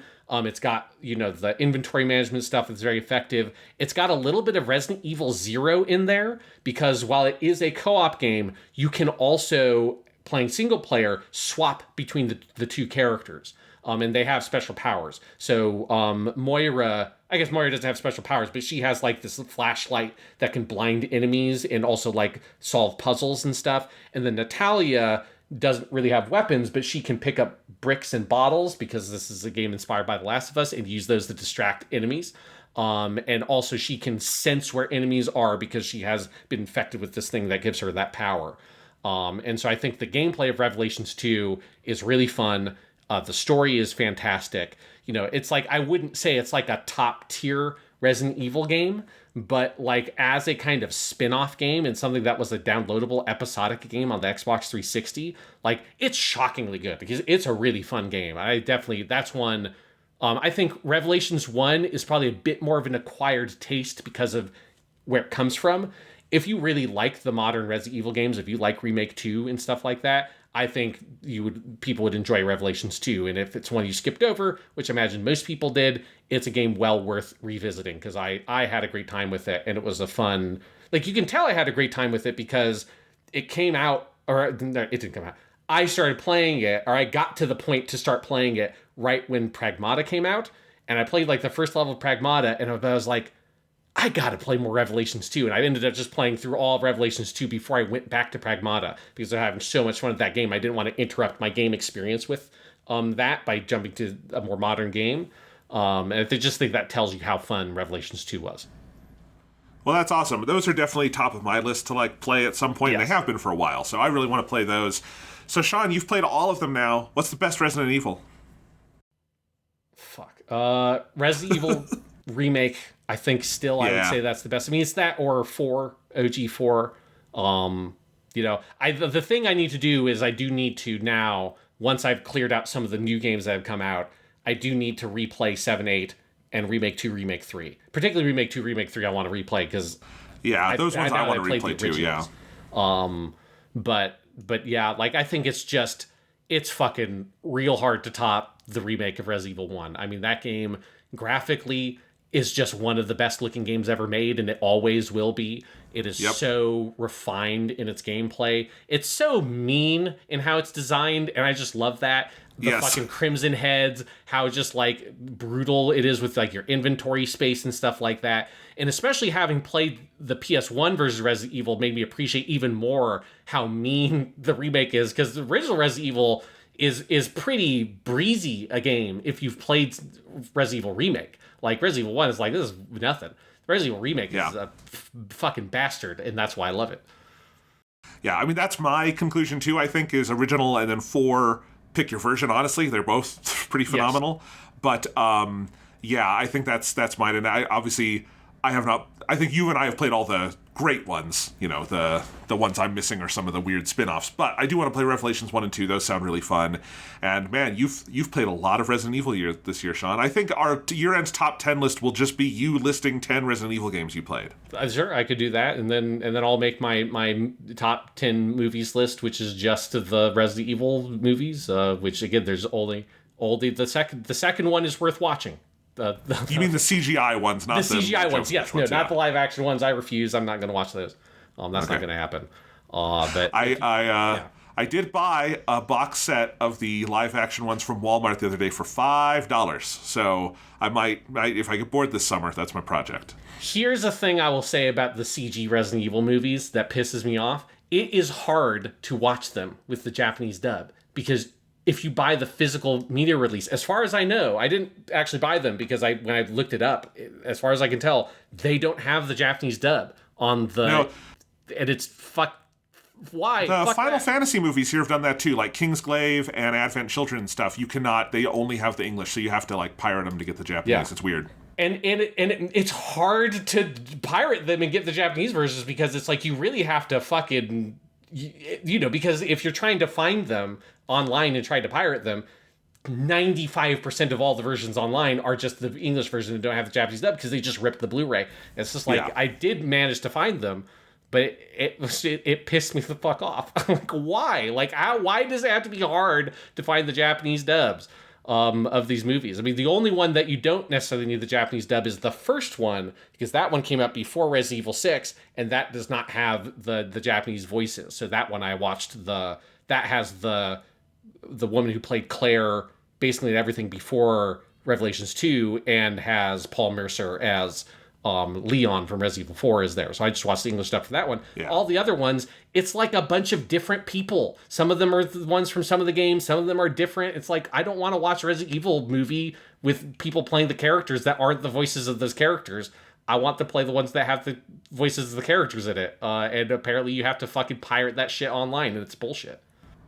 Yeah, it is weird. I mean, it is one of the weird things about Resident Evil in English is, luckily, since 7, they've been pretty consistent with the voices, and that's been nice if you're playing in English. But I agree. I mean, it's just, honestly, it's easier to play in Japanese because that's the only way to have a consistent cast, you know? Yes, yeah, and all those voices are great. Like, I love the voice of Chris Redfield in Japanese. I can't remember his name, but he is so cool. He's got such a great voice that has so much presence.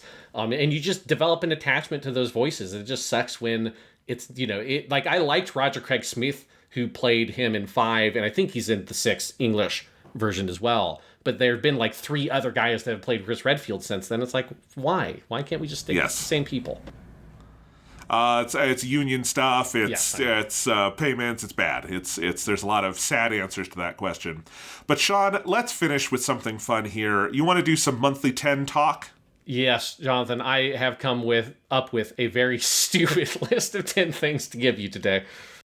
Well, my monthly 10 challenge to you last time, Sean, was I wanted you to come up with the 10 stupidest marketing campaigns you could come up with for the Xbox brass that they could embrace now that they have killed This Is an Xbox, the doomed marketing campaign that took down multiple careers in its wake.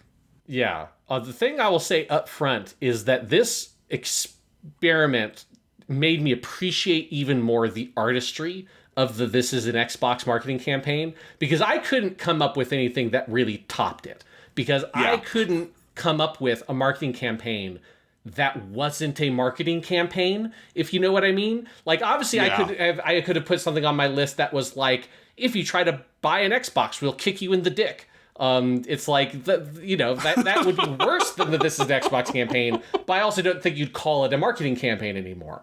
But there is a, like, Zen Master Riddle-like quality to the This Is an Xbox campaign, that it's like, here's a thing that clearly is a marketing campaign. Nobody would call it anything other than a marketing campaign, and yet its whole thing is telling you that you don't need to buy our product. And it's like, I don't know how you make a thing whose whole objective is to sell a product to people, but the only thing it does is tell you not to buy the product. And but it still feels like it's a thing that's trying to tell you to buy the product. Like, it's a one-hand clapping fucking master shit that they're doing here, and I just don't understand it. It's so true, Sean, because that's the thing with your dumb example of buy an Xbox and we'll kick you in the dick. That at least has the advantage of being attention grabbing. It would get in the kind of like no bad press way. It would get Xbox in the news. It would get people thinking about Xbox. You'd have a couple of perverts who would like that. They'd be like, awesome, I'll take the kick to the dick. And overall, that might get some actually like positive attention versus this is an Xbox, which is mostly confusing. And if you do get it, you're like, I guess I don't have to buy one. Okay, I'll go buy a PlayStation. That sounds nice. If the PlayStation is an Xbox, that sounds good to me. Yeah, so it's just that this is an Xbox campaign is crazy. It took me a while to start coming up with ideas for this one because it was like, okay, I was looking at that this is an Xbox, like, I can't top this. Like, it's like this, like, I'm like a toddler playing with Legos at the feet of someone building the fucking pyramids. I mean, it's just... It's just, I can't compete. So, but I did come up with some stuff eventually that I think is incredibly fucking stupid, and I'm very excited to give you this list. Basically, like, I didn't really come up with names for these, so I basically have like a blurb that describes what the marketing gimmick / campaign is for each of these, and I've got some fun ones here. Awesome. All right, so first up, my number 10, in order to mine Xbox 360 nostalgia, Microsoft brings back the long-defunct Microsoft Points system, only now it's a cryptocurrency, which can only be used to buy NFTs in Microsoft-published games. That sounds terrifyingly plausible. Oh my god.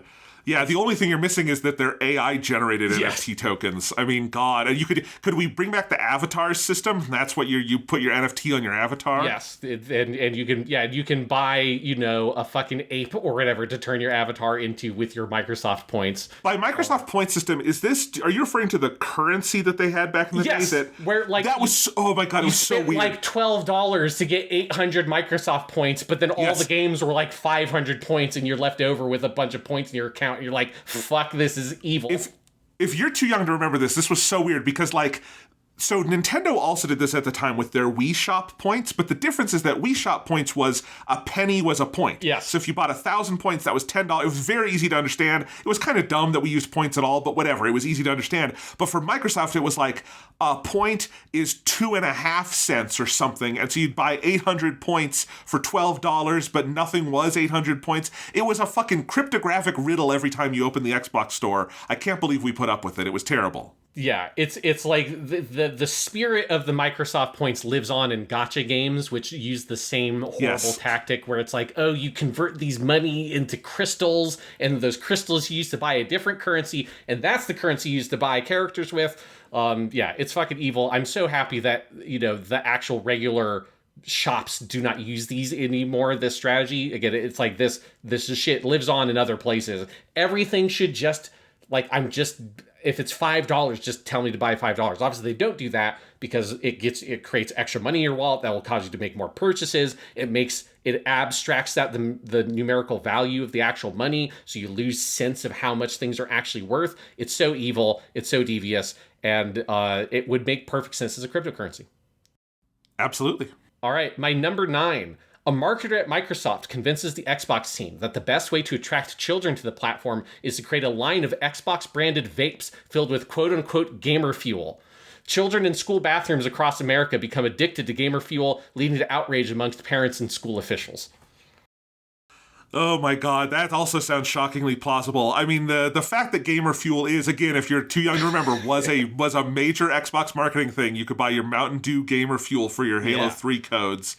But doing it for vapes, I mean, yeah. And you know what? It's still a basically unregulated market, so go for it. You're not going to get in that much trouble. It's nicotine, it's nicotine, by the way. The gamer fuel is just nicotine. Okay. if people didn't know, that's what the gamer fuel is now.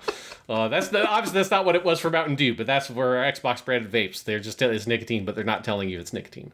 Yeah, it was high fructose corn syrup back in the day. Exactly. Totally safe. There you go. All right, my number 8. Microsoft strikes a deep marketing campaign with James Gunn's new Superman movies and creates the Lex Box, an Xbox that can only be described as bald. It's tragically too late when they realize they've hitched their product to a character defined by his egotism, xenophobia, and arrogance that leads him to constantly fail despite having effectively infinite money. Xbox does not appreciate the irony of this situation. I love this, and now I'm imagining Nicholas Hoult for the next Superman movie having to do all the ads with the Lex box, and everyone assumes it's like viral marketing for the movie, and it's not a real thing until you go to Best Buy and you see the Lex box. Yes. And I don't know what it would look like, but I just like the idea of a bald Xbox. I don't know what that is, but that's how you make it look like a Lex box. It has to be bald somehow. I think... So the Series X is a tower. I think it's that tower, but instead of the cube shape at the top, it's rounded everywhere. Yeah. Yeah, and it's just it's a slightly tan color. Yeah, it'd be great. All right, next up, I've got Xbox notices how great Elon Musk is at creating and marketing products and attracts him to the platform by pointing out that they're already called the Xbox. The platform quickly drowns in Nazis, child pornography, and build quality so poor it can only be described as violently dysfunctional. So I'm imagining that once he realizes it's Xbox, he somehow, gets $100 billion together and buys the brand. Yeah. And turns it into just the Nazi gaming platform. Exactly. I think that's the world that we go down. They're like, oh, it's. I like to imagine it's an Xbox that looks vaguely like a Cybertruck is what it turns into. But it explodes or it cuts your finger off when you try to fucking use the disc tray. And you have to use Xbox. You have to have an X account now to play Xbox. Yeah. And it has heavy AI integration with Grok. And basically, anytime you see an underage girl in a video game, it undresses her for you, because that's what Grok does. Yeah, and if you have a blue check mark on your X account, it just gives you 5 extra kills in every Call of Duty match. Yeah. So that's just how it works now. And then it goes out of business. Yeah. All right, my next one is inspired by a classic racist ad for Dove that was a big controversy like 10 years ago. So if people remember that, this is what this is from. Microsoft introduces a series of new ads to market a more advanced, quote, Series Z console, which has a white chassis. Their ads show a black man with a Series X shirt being violently scrubbed down to reveal a white person wearing a Series Z shirt. The marketing team is shocked when people find this offensive. I did not remember this Dove thing. I'm looking it up. If you guys think Sean is just being needlessly offensive, I'm seeing it right now. This is a woman takes off her shirt. She's black as she starts to pull the shirt off, and then she's white. Oh my God. Yeah, like obviously. What the fuck? The intention wasn't to like make it look like, oh, our products will make you more beautiful, which will make you more white. But the way that the ad is designed is that it's inevitably the takeaway you're going to get because of the way the clip is showed. It's like, yeah, it's just a classic terrible ad. Because this is like early on, I was really struggling to come up with ideas for this list. So I was looking up what are like terrible marketing campaigns. And that's when I realized that this is an Xbox is worse than any of them. But that was when I was like, oh, I could do a parody of this. I mean, again, even that racist Dove ad, people were talking about Dove, It's true. And if you were thinking, I need some soap, it was in your head when you went to the store. So. Yeah, and look, and there are also lots of racists. So even the people who are racist will like your product more with your accidentally racist ad. So there you go. That's the strategy behind Elon Musk Xbox. Exactly. All right, my next one, attempting to get that sweet 360 nostalgia again, Microsoft creates a line of razor blades designed after the original Blades interface of the 360. The product line is abruptly canceled when it's found that the razors are poorly designed and are causing people to violently gouge their own throats in a phenomenon now known as the Red Ring of Death. You did it, Sean. You brought it all together. I was very proud of myself when I came up with that one. If you're a listener who is old enough to have experienced the Blades interface of the Xbox 360, please reach out to us so we feel a little less old, because I'm sure there's a lot of listeners who have no fucking idea what we're talking about. Don't worry, I will address that point in one of my later ads. That'll come up by number 2. Okay. All right, so now we're on number 4. This is also a reference to a very infamously terrible ad. Seeing how the divisions within American society have only deepened, Microsoft hires Kendall Jenner to star in an Xbox ad where she confidently walks up to a squad of ICE agents brutally beating people and builds a bridge to cross the seemingly impossible divide in society by offering to play a game of Call of Duty with them. I knew you were going to do that. As soon as you said infamous bad ads, I'm like, he's going to do the Pepsi ad, isn't he? Because this is the Kendall Jenner Pepsi ad. If you've seen that, it's amazing. So she just raises an Xbox controller and it's like, Call of Duty? It reaches out to an ICE agent who's in the process of just beating people. And then they're on the couch. It's her, the ICE agent, and 2 people in shackles playing Call of Duty together. Yeah. Yeah. That's sad. This is a bummer. Yeah. Remember when, like... I was just like thinking about like it was like 2017 or whatever. It seemed so bad then, and it seems so quaint now. Like, it's just so much. But you know what? It was very bad then. It was absolutely terrible. Yeah, people were trying to fix. We are frogs in slowly boiling water, Sean. Exactly. That's where we're at. All right, my number 3. With Meta shuttering Horizon Worlds, Microsoft, cannily identifying a gap in the market, takes the opportunity to launch its own Xbox-themed metaverse called Kinect Worlds. Since Xbox doesn't have a VR headset, Kinect Worlds is only interfaced through Kinects, which have been fished out of garbage dumps. They don't make new Kinects? No. You gotta go find... They can't. They've lost the technology, It's just like, it was too good, and we don't know how to build them anymore. I'm just imagining basically Decentraland, but you're using Kinect to control it, and it would be that. Because honestly, that's kind of what Kinect games looked like, was like a bad metaverse game. Absolutely. I just want to take a moment to just reflect on the madness our society experienced when everybody was convinced that metaverses were somehow going to be a thing. And now we're at the point where Facebook, which changed its name to Meta, in order to both try to disguise itself from its the war crimes basically and human rights violations it committed, but also change its name to that to and it's the metaverse, and they have shuttered their metaverse project, and it's I guess they got to come up with another name for the company at some point. We live in a stupid world. We live in a very stupid world. All right, next up. After sunsetting the Microsoft gaming name, Microsoft embraces the Manosphere with its new label Macro Hard Gaming, alongside a line of Xbox-branded male enhancement pills, since the only people who still care about Xbox are getting to be the age that they may become concerned with erectile dysfunction. That is shockingly plausible. This is when they go big on Joe Rogan. Yes. And you have, Asha Sharma has to go talk to Joe Rogan for 3 or 4 hours or however long I can't criticize Joe Rogan for having long podcasts. I can criticize him for a lot of other things, but we cannot criticize him for that given our record here. But still, we do not plug male enhancement drugs on this show.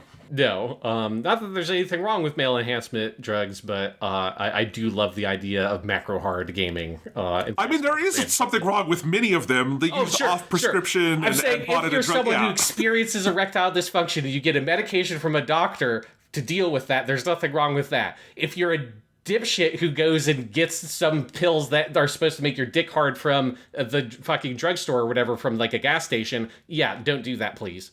Yeah, that's what I mean. It should, if it says macro hard on the label and not something that ends in something Zazal or something, then it's bad. That's all I'm saying. Yeah. Go to your doctor and listen to what they say. That's my advice for people. Indeed. As a doctor, I appreciate that. Thank you. I'm not that kind of doctor, but still. Yeah. But, don't tell that to people because that is how you make, your side money is selling dick pills and being like, I'm Dr. That's a great idea. These are my dick pills. Just go to 7-Eleven. Here's my prescription. Yes, exactly. All right, and then my number 1, and this is by far the stupidest one I came up with. Microsoft initiates a deep marketing tie-in with the inevitable 4th movie in the not-quite cult classic action movie franchise Triple X, coinciding with a long-awaited sequel to the classic Vin Diesel video game Wheelman. And they release the Xbox, where Vin Diesel records all the console noises. The marketing person becomes very upset when he sees that everyone on social media just assumes that it's a sex thing. Here's the thing, this is the most likely one to get me to buy an Xbox, because if I could buy an Xbox where all the noises were Vin Diesel in the studio going, ooh, or something like that.